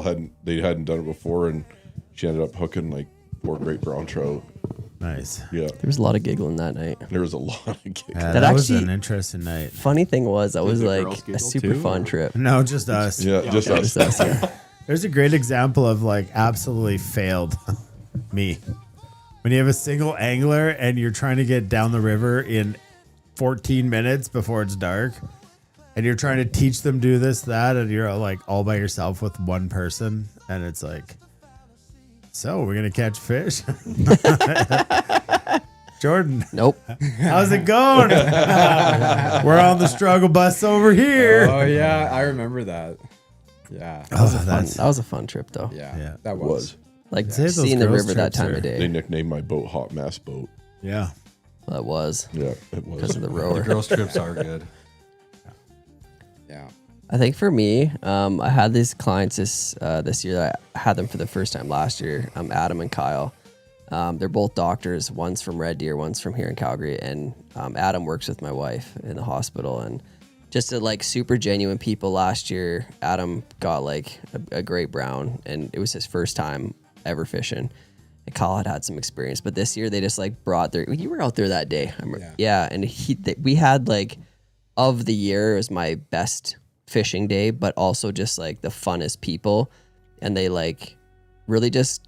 I couldn't believe how much in 1 year they improved. Yeah, and they listened well. They're both. I mean, as doctors, they're probably pretty yellow, which isn't normally my favorite clients because they need a lot of input in like things, but they picked it up, listened well, and just like some of my favorite people now.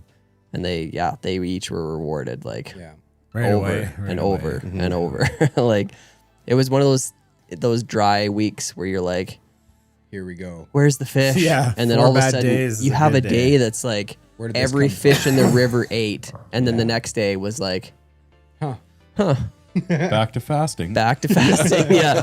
They all ate yesterday. The fun thing about that is when we all talk at the end of the day, no matter what stretch, it's like everybody just they banged them. Yeah. Like and, that was and like whatever method, right? Like Yeah, fish were just everything. happy. Yeah, And that's it's, it. Yeah. it's fun, and I think that's a fun kind of thing to see at the end of the day. You maybe did something different than what everybody else had done. Yeah, and just to know fish were happy. Yeah, absolutely. Because some days aren't that way. You know, it's like somebody crushes it and you sucked and you're like, what did I do wrong? But when everybody's like just in the fish. Those phone calls at the end of the day are always good when everyone's having a good day, or when we're out on those group days and we're almost daisy chained. Yeah. But you even said today, or that one time when we were on the group, I think that was with maybe the Cynthia group, and your client was like, hey, look behind, and like all of us, every boat was hooked up or something, Or like pulled over within and sight. like, how cool is this right now? Like everyone that's out right now, the boats, like there's action happening, and it was. I remember that because cool. they were actually questioning it because there was like in the boat ramp, like 9 boats ahead of us at the boat ramp, or what we had seen just entering the water and doing stuff, and they're all, oh man, that's a lot of boats out there. Yeah, we're like, it's a big river. But it's a big river. Trust the process. That's right. You know what's That's the funny process. is like, you know, you see other rivers and how much traffic it gets, and then you go to the bow, and what we think is busy for the bow is nothing. really is nothing. It's not. Yeah. Yeah. Go to the Missouri with like 100 boats a section. My gosh. Right. Yeah, So and we don't Madison- even go there in the dead of summer. No, we're always there in the shoulder season. Yeah, can when it's imagine. busy, but it's not. I think for me, the most improved would be the Reverend Jack on Cynthia's trip. Oh man, Yeah. that And was day one, if Buzz is still here, me and Buzz had him in our boat. He didn't touch a fish. What was the thought process behind teaching somebody to set a hook? I wasn't quite sure what. Like, weirdly, that seems to be one of those things you have to teach people. So then the next day, we streamer fished for a bit. He caught a couple fish, and then we started nymphing again. And he just wasn't setting the hook over his head. He was just setting it downstream to the side or whatever. And if it was a fish, it wasn't working. And finally, I just decided to get uncomfortable and pull over and be like, you have to listen. This is how, if you're going to have a chance at any fish today, this has got to be what it is. And why we called him the Rev is he's like, you're revolution. I think he's like 7, 8 years old, but it's like it revolutionized his trout fishing game. And he just literally went, 10 hook sets, 7 were fish, and they were landed in the net. So that was very fun to see somebody who actually just kind of got it in that way. But sometimes it's hard to like break people's habits. He's been fly fishing for a long time, and a lot of it's not trout. But just to have that moment with somebody at that age, when sometimes the older crew aren't very teachable. And yeah, we had a lot of fun the next couple days. So my most improved goes to the Reverend. I think that's what segues nicely with his story is like something that Dana came up with this last season was like our stickers. Oh yeah, and it's like Game changer. Game changer. People who are like, so we have stickers for, kind of all your personal best achievements, as well as like a grand slam of all 3 species, all this, but like how jacked Man. Jack was Jack about, was jacked. about like, I He need a needed whitefish. his whitefish. I don't care about any other fish. It came a Whitefish Bridge. Yeah, I know. Yeah. And we were at Sue Higgins, and I'm like, this is whitefish water. And it's funny how, you tend to try to avoid that whitefish species a bit. I don't know. I don't. But to know Sometimes they that, save your day. If Hirsch is Yeah, still well- here, he likes them. but it's all he knows. That's all he knows. But just to know you got to go chase whitefish. That was fun. That was But it's actually a mission, because then you're like, It okay, is. I got to You target have a different purpose, water. right? Yeah. You're not just casting to cast. You're driven by new stickers that I'm getting done this year. Is like somebody getting in a day, which we had that one group we got our first day was a streamer, a nymph, and a dry fly, all in the same day. So try to encourage people to like switch it up, right? Because people can get the nymphing giggles, and then they don't want to switch it up, and so I just think that, like the BOW River Slam and the chasing the whitefish, is like going to be something that hopefully adds to that, encouraging people to try different modalities. Well, It's tough. what other ideas could we have for stickers? Like, Tough to move away from nymph. there was so many this year. I felt When it's people working. came up No, with. I have it. It's like, so if you get it on a nymph, you get a sticker.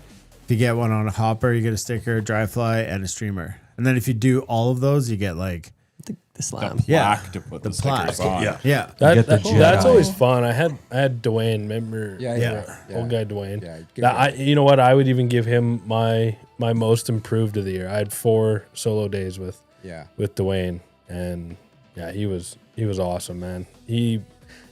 He's an older man, and we streamer fished for 2 days in a row for horrible 10 hours, conditions, yeah. like horrible conditions. Like, and he was just a trooper, and he loved streamer fishing, and that was a lot of fun to do with him. And then the second time he come with me, we had great conditions, and we caught some really good fish on the nymphs, and we tied on a hopper and had some really good fish on the hopper, and then we decided to try on a streamer, and like he just wanted to have every part of the day, how to catch a fish every way, and that's so much fun to do, especially with a solo guy. I mean, like that's electric. That's when you have that intimate moment with somebody to do all those fun things. And have it come together. Have it come together, treasure. man. Like that's the best, dude. Yeah. Like Well, and being alone too with them, like yeah. it takes the right client. Sometimes those can be harder days because you're like Well, it's half trying to the odds it's- too. yeah. right? and engaging, Yeah, I know. engaging somebody for that long. It too, is right? half the odds. But- But when the day is on and you can pour 100% into them, Yeah. it is actually, it's fun. It is, and he took everything I had to say with trying to help him be better and took it to heart and like actually meant and did things with purpose, and like That's huge. man, that is it's not even, you're not even guiding, like, you know what I mean? You're not even being paid to fish at that point. I would have done it for free Yeah. all 4 days with him. Like Yeah. that's just that's what it's about. That's when you've won, is when Yeah. you fill up Yeah. your summer with yeah. those Yeah. people. Yeah, absolutely. Money doesn't he's even a matter. special human, No. and it was a lot of fun. Anybody else have a most approved? I would say guiding like younger kids. Very cool to see how fast kids can pick up on it. Well, and it's becoming more frequent. We're seeing is. more of them every year. It is. I have a regular that goes with me, and he was. Oh, yeah, he's 12. awesome. Yeah, and each year, it's a fine line between trying to push them a little bit, but also keeping it within their confidence level, because you're not out there trying to break them, essentially, right? Right. But you also do want to push them. Yeah, you got to the push them next out of their level. comfort zone. Right, and you want them to progress. Isn't that and- parenting? yeah, that's a guy. Yeah, Seriously. absolutely. It You're is. being paid Yes. to parent. Yeah, but in a good way. Yeah. Right. And it's super cool to see how fast they can pick things up. Now, I would say they don't have the stamina or the height to do certain things sometimes, right, for long. But it is really Sometimes cool. we figure it out. Yeah, yeah. For brief moments. But it is super cool, and it is pretty rewarding because at times it can be challenging, but it is very cool to see. It is always rewarding in the end because absolutely, and like over my years with FFBR here, like I've had my plenty of kids. Yeah. But I've embraced it. Yeah, and you and I have done some trips with Right. kids too, like, Yeah. and you know it is extra special when like their grandparent comes up to you at the end of the day and says like thank you so much. That's huge, and like it's emotional in a sense that you know you're creating a lifelong memory for the grandkid and the grandparent, right? And that's pretty cool. What's cool to see though is like those kids. I don't like you read the bio and it's like, oh, they're 10. You're like, oh my god, what am I What's that getting gonna into? bring? Yeah, But Bring chips. but it's that like that Snacks. for some. But there's some that's all of a sudden it's like you see yourself as a 10-year-old in them because Yeah. I was a fishing fanatic as a 10-year-old. Yeah. And you get this 10-year-old that like gets it yeah, and wants to learn. Yeah. And sure, maybe they've only spin geared or whatever, Doesn't but they matter. pick up the fly rod like pretty fast, Yeah. even though we break it down easy for them. Yeah. I mean, they're not river running through it out there and stuff like that. They're throwing, Sometimes it looks like throwing it. throwing heart loops and all that kind of stuff. Well, maybe they are, right? But next thing you know, it's like they're fighting the fish. They're not even playing it off of the reel. They're stripping they're it in and just playing it and then letting it naturals. feed up. Like you're right, Athletes. they are. They just Yeah. it's like kid, you're gifted. And then Yeah. I've had some that now have returned back with their Yeah. dad or whatever Yeah. the following year, and you see that progression level, and it's just like And the hype, wow. the excitement that How- they're Yeah. so excited to be How back. cool Yeah. is it to take the picture of the kid's first fish, Yeah. maybe first fish on a fly rod, Yeah. and then look to the back of the boat at the parent. Oh man. and Or the smile- grandparent, like or the you- grandparent, yeah. yeah. Like, just- and the smile on their face, Yeah. and that just like that eye connection, like Yeah. Yeah, and we did it. they're Yeah. so happy Oh. that you helped make this memory and this Yeah, experience. 100%. absolutely. And man, those are You those can are you can special. talk about in every guided day the most important fish of the day is the first one, because without it nothing else happens. But there's something about when somebody brings a kid, that kid getting that fish is like Yeah. the weight of the world is just gone. And those are the most. Tim, I know your story. And they're booking for 2026. With Aaron. That's good. I think I'm working on it. Yeah, you are in their boat. In the boat. Okay.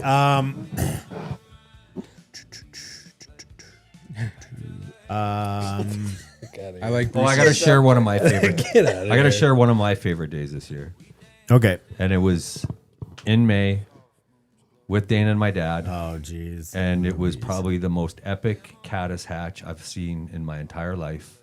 It was a blanket hatch that I swear was all day long. And fish were eating them. And it was snouts. Which is strange. That's the big one. Snouts. It was snouts everywhere. On the bow? Everywhere. What river? Yeah, All sure. day long. The bow?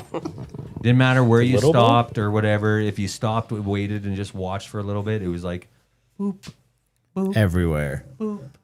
And Dana, Dad, and I we had fun. We anchored up. We walked boats up on fish. And it was just tying on caddises, all different makes and models, all those fly fish food ones. Oh, 12 green drakes. Well, and getting to see and your we dad, just- he'd get his first, dry fly fish on the boat. Yeah. So it was one of those special days. And even Dana and I looked at each other and were just like, this is unreal right now. Yeah, because this is happening. And the pods of brown trout, speaking of like how the last 2 years on this river have been for browns, like we've all been just like, wow, this river is come to like major fruition of brown trout. epic No, brown you gotta fish, trust right? all the studies. Is the river struggling? There's no fish. I know, right? Yeah. But this day was solid. and just a special one to share with. It's awesome. You know, fun day and everything like that. So, I feel and then like- on the row out, I swear, like we looked up and you didn't even see sky. All you did is saw this brown sheet of thousands and thousands of caddis just like roaring over top. Yeah, it was. Yeah, I didn't get to see that. I was stuck trying to row it with your stupid oar locks. The oar wrongs? Yeah, well, you just Do you gotta have oar look wrongs up. on? You just gotta look up. Or rocks. But yes, it was. I feel like we all, just due to the nature of what happened this year with all the canceled days, but I feel like we had a lot of fun days together we did. as a group. Either that or we just made time. to Yeah, we have just fun time. day. I'm not Yeah. saying every day was fishing or caught any, but like the downtown stretch we all did, and That was fun. stopped good in day. Kensington and went and got It was a lot of fun. Trees. lunch and Lots of trees. Trees, ice cream. lots of Hey, trees. you know what? My favorite day this year was the day Jordy and I went fishing together with one of my other buddies. I'm offended. That hurts. You know what? It does. But what this about is the just upper boat? reality. That's Okay. the way it is. It's reality.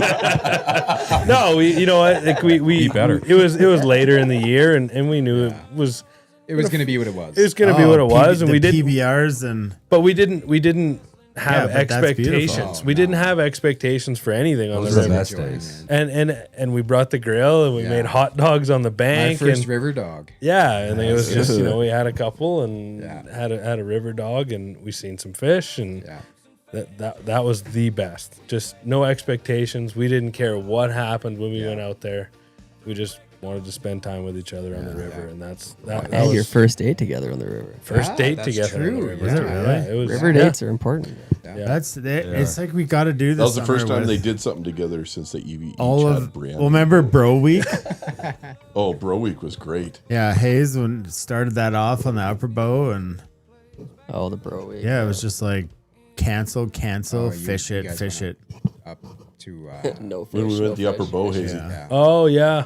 mini chubbies. Yeah, when you Yeah. guys put it on Bow Glacier and sled down. Oh, yeah. System. Dude, that was Yeah, it- well, Tim I- practiced at Ogden, so that was one of the only days like fishing with you guys because I like to like when I fish with you guys I like to row so Yeah, you know that you guys day can help me nobody- out that without was- and I was like today I'm probably not gonna row much because it sucks rowing up here because the water flows a lot faster up It there is in the steep. mountains and I was Get like, get it. What'd Troy you say looks about good. getting across this? He says, "What am I doing? Crossing an ocean here? Yeah. I can't get to the other side." It was terrible. It was- Yeah, and we had Troy convinced there was a real bald eagle on the fence 5 feet from us. Oh yeah. This That was guy, my brother. this guy had a wooden bald eagle on his fence. Yeah, there, right at the start. Troy, look at that eagle. No way, look. It's not even moving. It's not moving. Look at it. It's so cool, guys. Troy, it's wood. That This is my doesn't, brother. that doesn't hold a candle to listening to you tell a client this long, elaborated story about your dad achieving his true indigenous name, about how he accomplished all these things, Yeah. and now he was given his true native name. Yeah. And then the client's like, well, what's the name? And you're like, his name's Jim.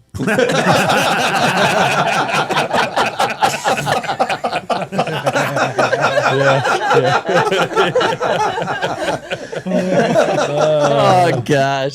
That's a different type of humor. That is, Yeah, man. That's that river bullshit though that we love. Yeah, 100%. We're all on the edge of our seats for 10 minutes. Yeah. That's how you end a good story. Yeah. Yeah. All right. So we're going to bring this thing to a close and we're going to go around the room and everyone's going to answer the question that is the thank you that stuck. Although we get tipped, sure, but what was the nicest, most genuine thing a client said to you at the boat ramp at the end of the day? Anybody's got a time to think about it? I mean, I have an answer, but Flames are down 4-3. Uh-oh. 3 minutes left. My shocked look. Yeah. for, to answer the question, I would say for myself, it's one, knowing that you succeeded through the day, and whether it be a client tell you you know, I'm coming back and I'm bringing so and so, or this was exactly something my dad would love. I can't wait to come back and bring him. I think, you know, that gives you a sense of gratitude that you have succeeded in the day, and not only that, you're looking forward to the next time you see them too, right?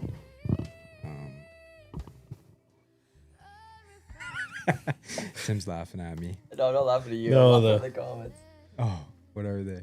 They're laughing at Jim. It's a super fun story, Jim. Yeah, you know, I just think you're looking forward to the next season, and when you get to see them again, it's endearing. Yeah, it's special. Yeah. I can't think of like a specific comment, but I think it's like, you know, we talked about like that interaction between the parent after the kid catches the first fish.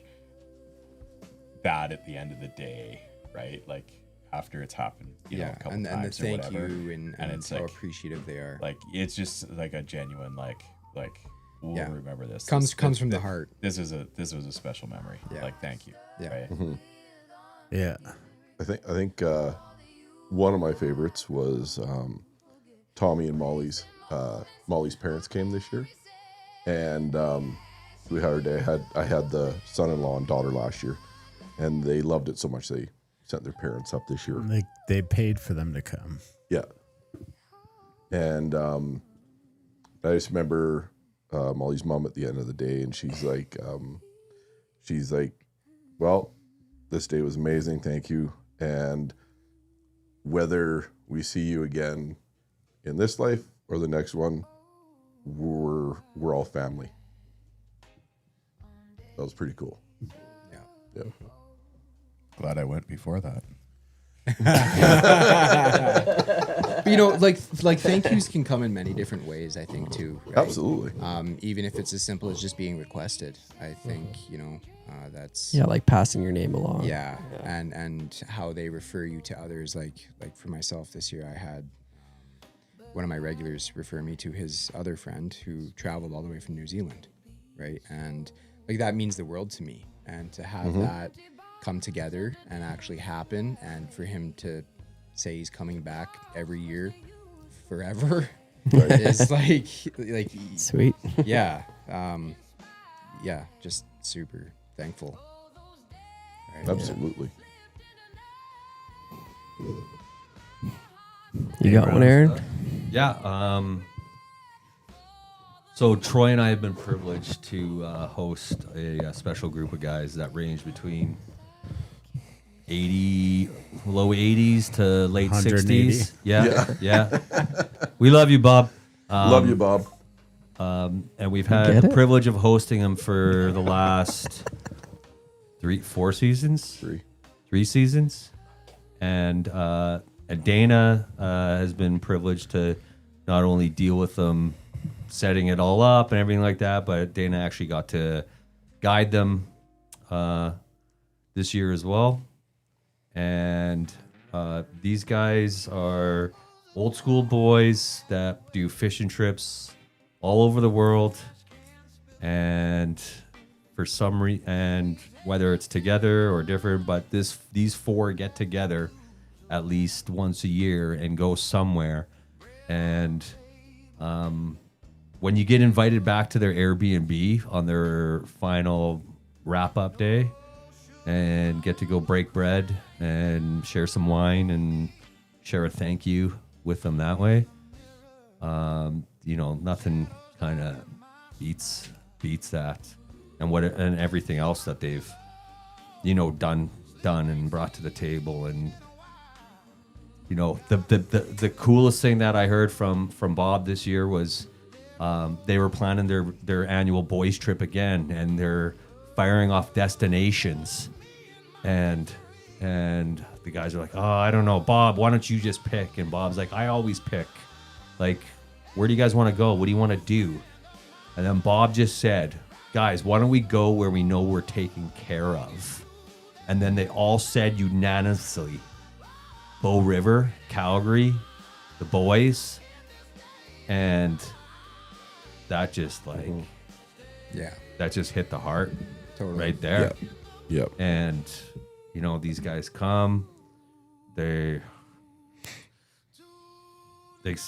hope we get to go fish until our 80s together, boys, because Yeah. what Right. these guys have is special. Yeah, they do. You know, and if we can go do that, and I love seeing them do that, but that's probably the biggest thank you is that we can, you know, make every year or the years they decide to come and see us super, super special. And for like them. Bob said, the one That's time, right? crazy. It's not the fishing.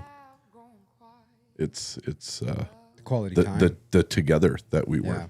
Yeah. We had that last year, and Yeah. That's the coolest thing for me. Yeah, it was That's amazing. probably the best thank you I've ever had. Like, and we've had lots of thank yous from them. Yep. Over their times here. So yeah.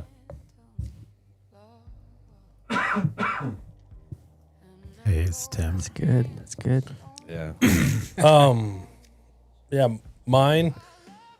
I had a day. Me and Jordy did a 2-boater with a grandfather, a son, and the grandkids. Yeah. And man, just great day. Yeah. Everybody found great fish. Everybody had lots of fun. We fished together, side by side all day.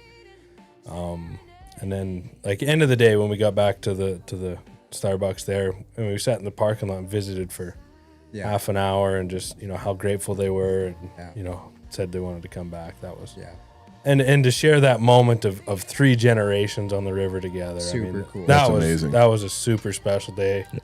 You know, there was just you could see the connection with all of them, and the grandpa, like he wasn't even fishing, like he just was taking it all in. He loved it, and he was super grateful for Jordy and I, and I mean for Jordy to share those clients with me. They're his regulars, but it was a lot of fun, and to see that at the end of the day, where, you know, like you said, 3 generations. That's a special deal. That is to have that out there, and they were very grateful for what we did that day, and it was a lot of fun, and that was sure a neat moment for me. And for the record, they speak very highly of Hayes too, and it's super cool to see everything come together and just hit it out of the park, right, on all sides. Like, just super cool to be a part of that, right? Love it. Love it. Tim, you're up. I'm up. I think, oh man, I think some of the coolest part of all this is like trying to figure out which thank you was best. Right. Yeah, that's fun. I think for me, maybe one of the most meaningful was that older couple I had from the States this year, if you remember, because you made this fantastic meme of the 2 of us together. Yeah, that's great. I just took a video. I just took a video. But this couple from the States, you know, She was super thankful. AI is wonderful. Dabbled in some AI. She dabbled. What do you say? You ruined it. But no, they were, you know, they have fished a lot together. They're old, like definitely an older couple. And she was pretty funny because she was a bit of a firecracker and definitely gave shit to her husband all day long, like one of those marriages you question. But at the end of the day, you know, they have fished all over the place, spend a lot of time in Montana, Colorado, Idaho. And they're like, how have we never come here before? And I mean, granted, she did have one of the better days of her life fishing, but at the end of it, she was just so grateful for the experience that we gave them. But it spoke more to not just like what I did for them that day, but what came through the group, through Dana, through the booking, everything being so smooth. And, you know, they're like, well, they were actually going to Montana right after this trip to continue their trip. And they were almost like kind of downtrodden, like, well, how can it be better? And for me, it's like, I know we have something special. We know we have something special up here. But to hear it from people who have been kind of everywhere, and there's validity when people have fished a lot. Yeah. And they're just like, you guys have a special, and then, you know, we got to meet people in the morning and our crew and that stuff, and that all plays into it for me, where they're like, that's something special, and they're very excited about the whole entire process, and very thankful for the day. And so for me, I mean, countless countless memorable days this year with all of you guys. I got to fish so much with all of you this year, many group trips. But this one was a special one for me. But like I said, yeah, I'm grateful for everybody in this room. Absolutely. We had so much fun this summer, and a lot of days where we got to spend not only just me and one of you, but all of us together on big trips and long weeks together. But we came out of it and we made it. So that's a big thank you to all of you too. Mm-hmm. All right. That was early. That was June too. That wasn't early. She was very panicked. Well, I was panicked that that mid-June trip wasn't going to work. But okay, I guess I'm the last one up here. And I can second to what Tim was saying is that that's why I chose to go last, because I don't know what to say. I think that's a privilege that there's so many thoughts in our head and not like, oh man, which one of the worst was the best? It's which one of the best was the best. I'll probably give out a couple. Like the question said about the tips, and I think it's an interesting thing to talk about. Tips come in forms of cash and so I believe tips aren't just cash. Sometimes they're big cash, sometimes they're whatever. Sometimes it's booze and that works too. Yeah, there's a value of a thank you for cash, but there's also, like everybody's kind of resonated in here, is I think the thank you happens throughout the day, where you could see people who appreciate what the day is. Now, it's not lost on us, or I can speak for everyone, I'm sure, is when somebody flies all the way here, like Jordan talked about, somebody gonna come to this place for every summer from, in perpetuity. It's not lost on us the cost that somebody incurs to come here and basically spend time with us, to fish with us. It's not cheap to go fishing on a guided trip at all. The cost of living is atrocious right now. So this is definitely a luxury. And I say all this out of gratitude, because we get to do this because people choose to spend their money on us. And then the tip at the end of the day is just an absolute bonus. But the gratitude that people show us kind of brings me to the conclusion of my answer. Whether they bring their kid, like we talked about, and you have an opportunity to get them into their first fish, or somebody wants to try streamer fishing for the first time and it all works out, or they want to try dry fly fishing and it all works out. I think for me, one of the most interesting days, and I'm going to use this example because no fish were harmed in this day. And at the start of the day, me and Troy were on a 2-boat trip, and it was probably should have canceled in a way. So we called them and said, don't make the 3-hour drive from Edmonton. And it's going to be a boat ride today, to which they had one person who had fly fished and the other 3 had never done it. So it's not like they were ready to go out and like slog some tough conditions. And they just said, we're coming anyways. And it was pissing rain all day. It was cold. It was, miserable. Yep. A lot of these, everyone was kind of out there. We might have hooked a fish. Troy might have hooked a fish. It's hard to tell when there's 5 millimeters of visibility that day. And it's kind of like, this guy's been a long time client, and I just felt like we really let the day down. Even though I tried to not take them and they chose to go, I still felt like I didn't do my job, because a big part of our job on a fishing trip is to, try to produce some fish. And whatever, at the end, everybody was drenched, and I remember that, and the cold, the miserable feeling. And at the end of the day, what do they call that? Like secondhand fun, or type 2 fun. Type 2 fun, yeah. Where it's just like you're not having fun until you go home. And so this guy gets home at the end of the day and he sends me this big email about how that was literally their best day of their life. He brought his daughter and her husband and his girlfriend. And he just said that they could not stop talking about how much fun they had on the way home. And genuinely, he wanted to get 15 days on the calendar for 2026.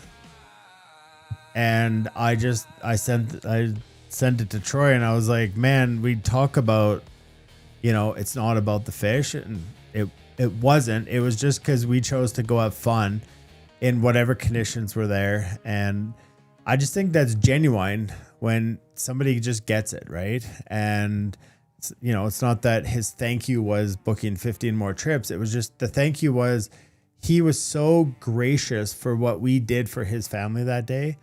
And I'm like, man, that's, we talked about it earlier tonight, is we have these expectations of the river. We have those expectations of ourselves, and to just have somebody appreciate what you do on a day where, no fish were caught is, that fuels you for a long time. But those are almost the bigger thank yous because it isn't about the fish. Yeah, right. Yeah, right. I think Jordan said it. It's easy to be happy and good when it's fishing well, but who are you when it's not fishing well, or who are the clients when it's not fishing well? That was a miserable day. I think we were all out there on that day. Yep. Yeah. I think Jordy got a big fish. That was a Paul Driscoll day. And then it was like... And if you thought it was 5 mils in the morning, it was Yeah, 1 mil in the afternoon. Millimeters of visibility. Yeah. So, anyways, that's all I've got from my side of the thing. I'm grateful for all of you guys for the, we talk about the start of the year, but it's not easy with going through the motions of canceling and, what do we do? How do we do the right thing? Do we choose to move the trip, lose a date? It's a big part of a lot of our incomes is guiding, and although it's a passion project, it's still a financial thing that has to be worth it at the end of the day for us to stick around and do it. So I would choose no other people, and I've been with a lot of other people. Grown men. A lot of grown men you've been with, yeah. And I just feel like it's just such a fun. I'm so excited for next year, for 2026. We've already got a ton of snow in the mountains, so on that thing it looks good, but who knows? We got some big group trips already in the books. We got lots of openings if people want to get their dates booked. I would suggest sooner than later, because this year has been weirdly booking quicker than years in the past. And then once, everyone's talked about it, all their regulars jump in and fill up the books. It's going to start to go away quickly, availability. So anybody have anything else to say? I would just like to say thank you to everyone and my family, friends, peers, colleagues. Continued support, all of us sharing a vulnerability, and being open with one another, and to the people who continue to spend days in my boat with me. Thank you. It's greatly appreciated. Mm-hmm. And yeah. Yeah, what an amazing group, and I love every day that I can spend on the water with you guys, and to Dana to make the start of the client experience phenomenal, right? And then allow us to kind of continue that, and everybody that chooses to spend a day on the river with us. It's pretty awesome. It is. You guys got to know, it's actually really easy to start, because I get so excited when somebody calls and I feel like that's a Scott client. Like, that all day long is going to be the best day of his summer. And I'm not sitting here like, okay, what's the worst of the worst? Do I stick him with Troy or Hayes, or this is going to go south? I mean, as of right now, it's really easy to just say who's available, take them, right? Now there's people that I find you'll find more fun, but I just want you guys to know it's what you do out there.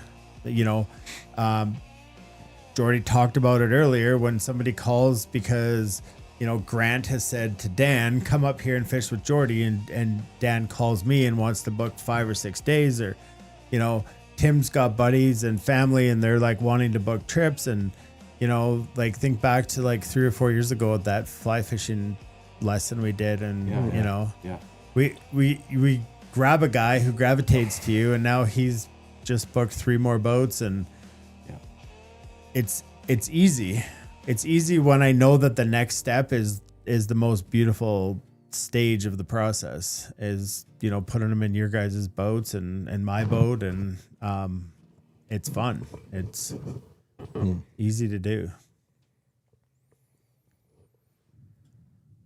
Yeah, I think our group is something special, and it's a cultural thing. It's a friendship thing. I don't know. I've never had this in my life, so before now, having the group of people that I love spending time with on the river. There's nobody in this room that I'm like, ugh. Like, I love every day with every one of you. I can think of extremely memorable days with each of you this year, and I think we're pretty spoiled to do what we do and to be able to do it with the people we love. Like, I don't know what other jobs people are like super jazzed to. I mean, we are spoiled. We get to go on the river, and I know we're not fishing and we're not doing this, but we are, and it's still pretty cool off it. It's a great off. Oh, yeah, it is. We just get to hang out and be passionate Starbucks about in the morning, something. like, I don't think we've brought that up once. No, it's we like have my favorite part of the summer. We have a program, right? And Yeah. and not only do we enjoy it, but as our regulars get more into it, they start showing up earlier because they also want to be part of it. Or they're not even out that day, but they just have How many clients actually do we have this year that said that was so cool for you to involve us at your coffee table? 100%. Right. Yeah. And Because meet, they and are. meet the other guides. Yeah. And- It's meaningful for them. and they're part of the crew. Or we could be running 2 different groups, but we see each other across, and it's like, hey, what's up? Hey, how's it going? How you guys doing? Right? Or cheering each other on. Yeah, and then we get to share lunch together, and we get to. Yeah, I was gonna say, know, you know, we've had days where, you know, you get to, Tim and I aren't, you know, or whoever aren't actually on a group trip together, but you end up pulling over and having lunch with them because They already know each other from Starbucks. Starbucks, and you get to sit down and have lunch together, and it's just such a cool atmosphere, and it's like It's such a thing people say to me, like clients when they reach back out. It's like, man, we got to hang out with Tim, with the other guy's clients. Like they felt like they were on an adventure with another couple that they didn't know. Like it's so cool to them. It's such a fun aspect that we don't even probably think of. But Totally. I think back to one thing this summer that kind of meant a lot to me, and that was Scott and Dave. And when we asked him on the last night, like, what were your favorite moments of this week? And, you know, we had done a lot. We'd hiked in the mountains. We had fished. We caught lots of fish. We'd done all this.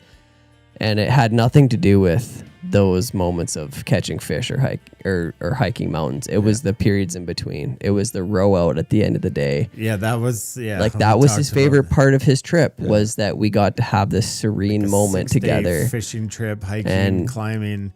Sometimes the row out. It's like the things that we take for granted that are the most meaningful. And I don't know, it's a pretty cool thing when our job gets to involve these like higher than us moments that we don't even think about. And you're right. I go off of that, just what you were saying about having that in your life before or whatever. And I was just literally talking about it to where I work in the winter at the Dome too. I'm framing a basement for someone there, and I was just talking about the other day. They were asking me about the summer, and I was like, it's one of the most amazing things because I get to be with some of my closest brothers all summer long. I was like, it's nothing that it's hard to explain to someone who's not in it what it is and what it feels. Yeah. And the emotions you get with each other and stuff from the summer. Like, you know, yeah, you get tired at the end, but literally 3 days later, you're like, I miss it. oh man, Oh, where are they, guys? Oh yeah. You know what I mean? Yeah. And so literally just the other day, I was telling him about my summer family. Yeah. And this is like, outside of my family, but this is my family. Yeah. Right? We're with each other all the time. And it's amazing to do. And I enjoy the living crap right out of it.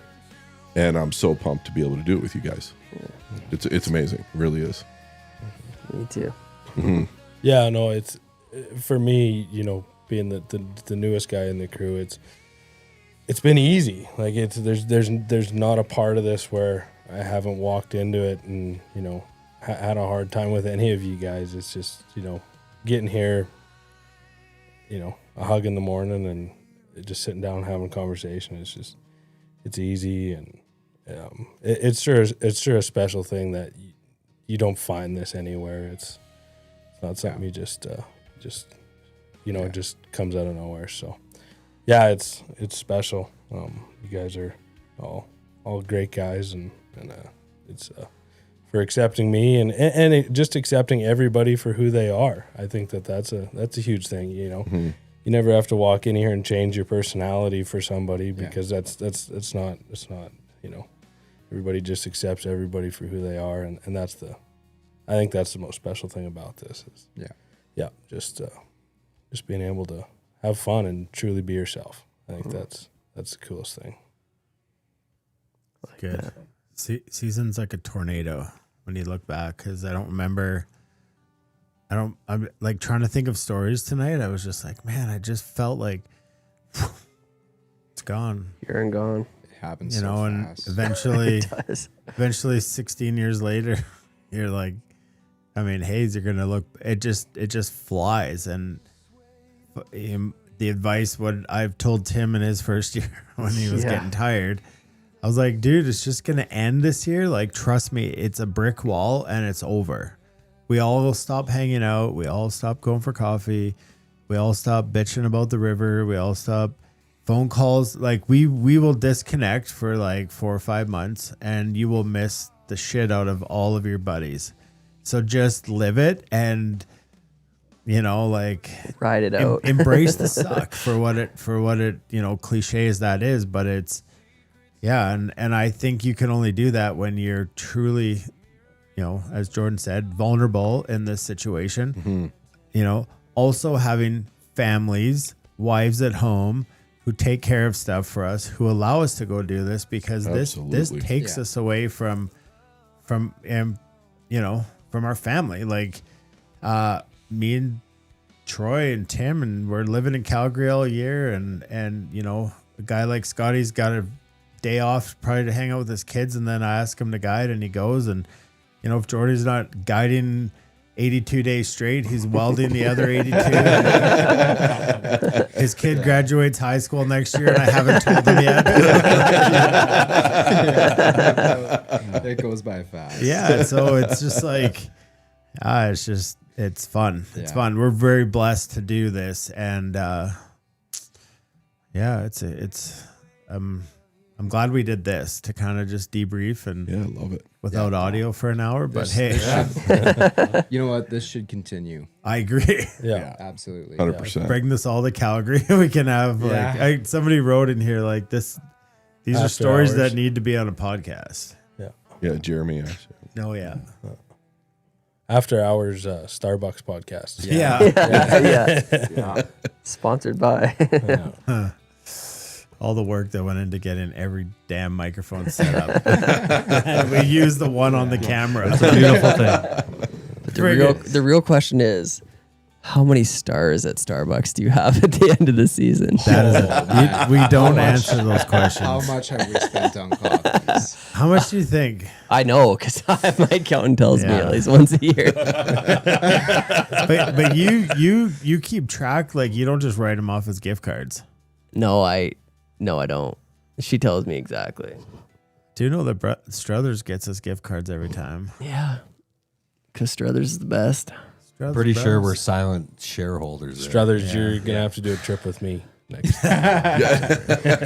Yeah, you know that's Just something. add a day. That's something to be said. What's really cool is, and I thought of it as you guys were chatting earlier, is the ability. I think Aaron brought it up with Bob. It's like, how many people have you guys taken that have been Tim's client, Aaron's client, Jordan's client, Hayes' client, and when they call, they just say, is Jordan available this day or is Aaron available? And I'm like, they're not. And they're like, any of your guys will suffice. And I think that is the ultimate compliment that I could receive for you guys is just, or adding to that, it's like, you know, Struthers does a day with me and he does a day with you, and we get Bob come up and they do 2 days here and 2 days here, and Dave and Scott, and it's like Bruce got to do a day with you and Troy this year, and I just think it's really cool. Mm-hmm. It is, because like I was able to take like a Troy group from last year, and I took a Tim group out. You know, I think I put Bruce Cameron out. Mm-hmm. Right? Yeah, Bruce. Yeah. The distillery boys from Edmonton I took out, and it's just like doesn't matter. Yeah. Out of our group, who takes them out? Well, and we trust each other to take care of each other's clients. That's right. They're gonna have fun. Well, You know, it's exactly what I said earlier, where Right? I Like, know that's that what you the said. next step is giving them to you guys, and that's easy. So, I mean, I think it's all been summed up tonight. Like the love for within the group, for all the guides here, and the knowledge we share with each other constantly to make us better and better and better, and the camaraderie and the bond that we have, and then you know the love for our clients that we have, and we thank everyone that is new that comes to fish with us.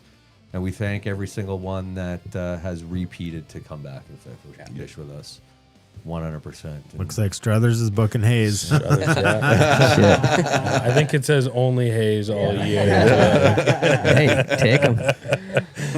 Big shoes, buddy. Big shoes. That is big shoes to fill. Yeah. Not that big. I think I can fit in them pretty good. About a size 8. What size Crocs do you wear? I'll need Crocs in exchange. As long as they're felted. I love it when like a client wants to go and you guys get to take them, and I'm just like, spend a day with Scotty. You're gonna love your day. Trust me. Like it's and it adds a bit of variety to them, right? To what they're do. Well, they learn from everyone different 100%. too. So there's no and downside. everyone has a different. Although we kind of have like a core and a mission, it's so everybody's different, and this guy does it this way, and it's not right or wrong. It's just it's not a carbon copy. It's like a uniqueness, within the group that I think is a lot of fun, and groups feel it when they come here and they do group trips with us. Yeah, and that's like it's cool. We do get the best people. And I'm not cheesily saying that. I'm just like, I've been elsewhere, so I know it's true. Right. All right. That's 10 minutes until 3 hours. I don't want it to end. I know. All night. A little AC in here would be just. Yeah, right. Just a little bit. That's the next. Whatever, upgrade. lone chair sitter.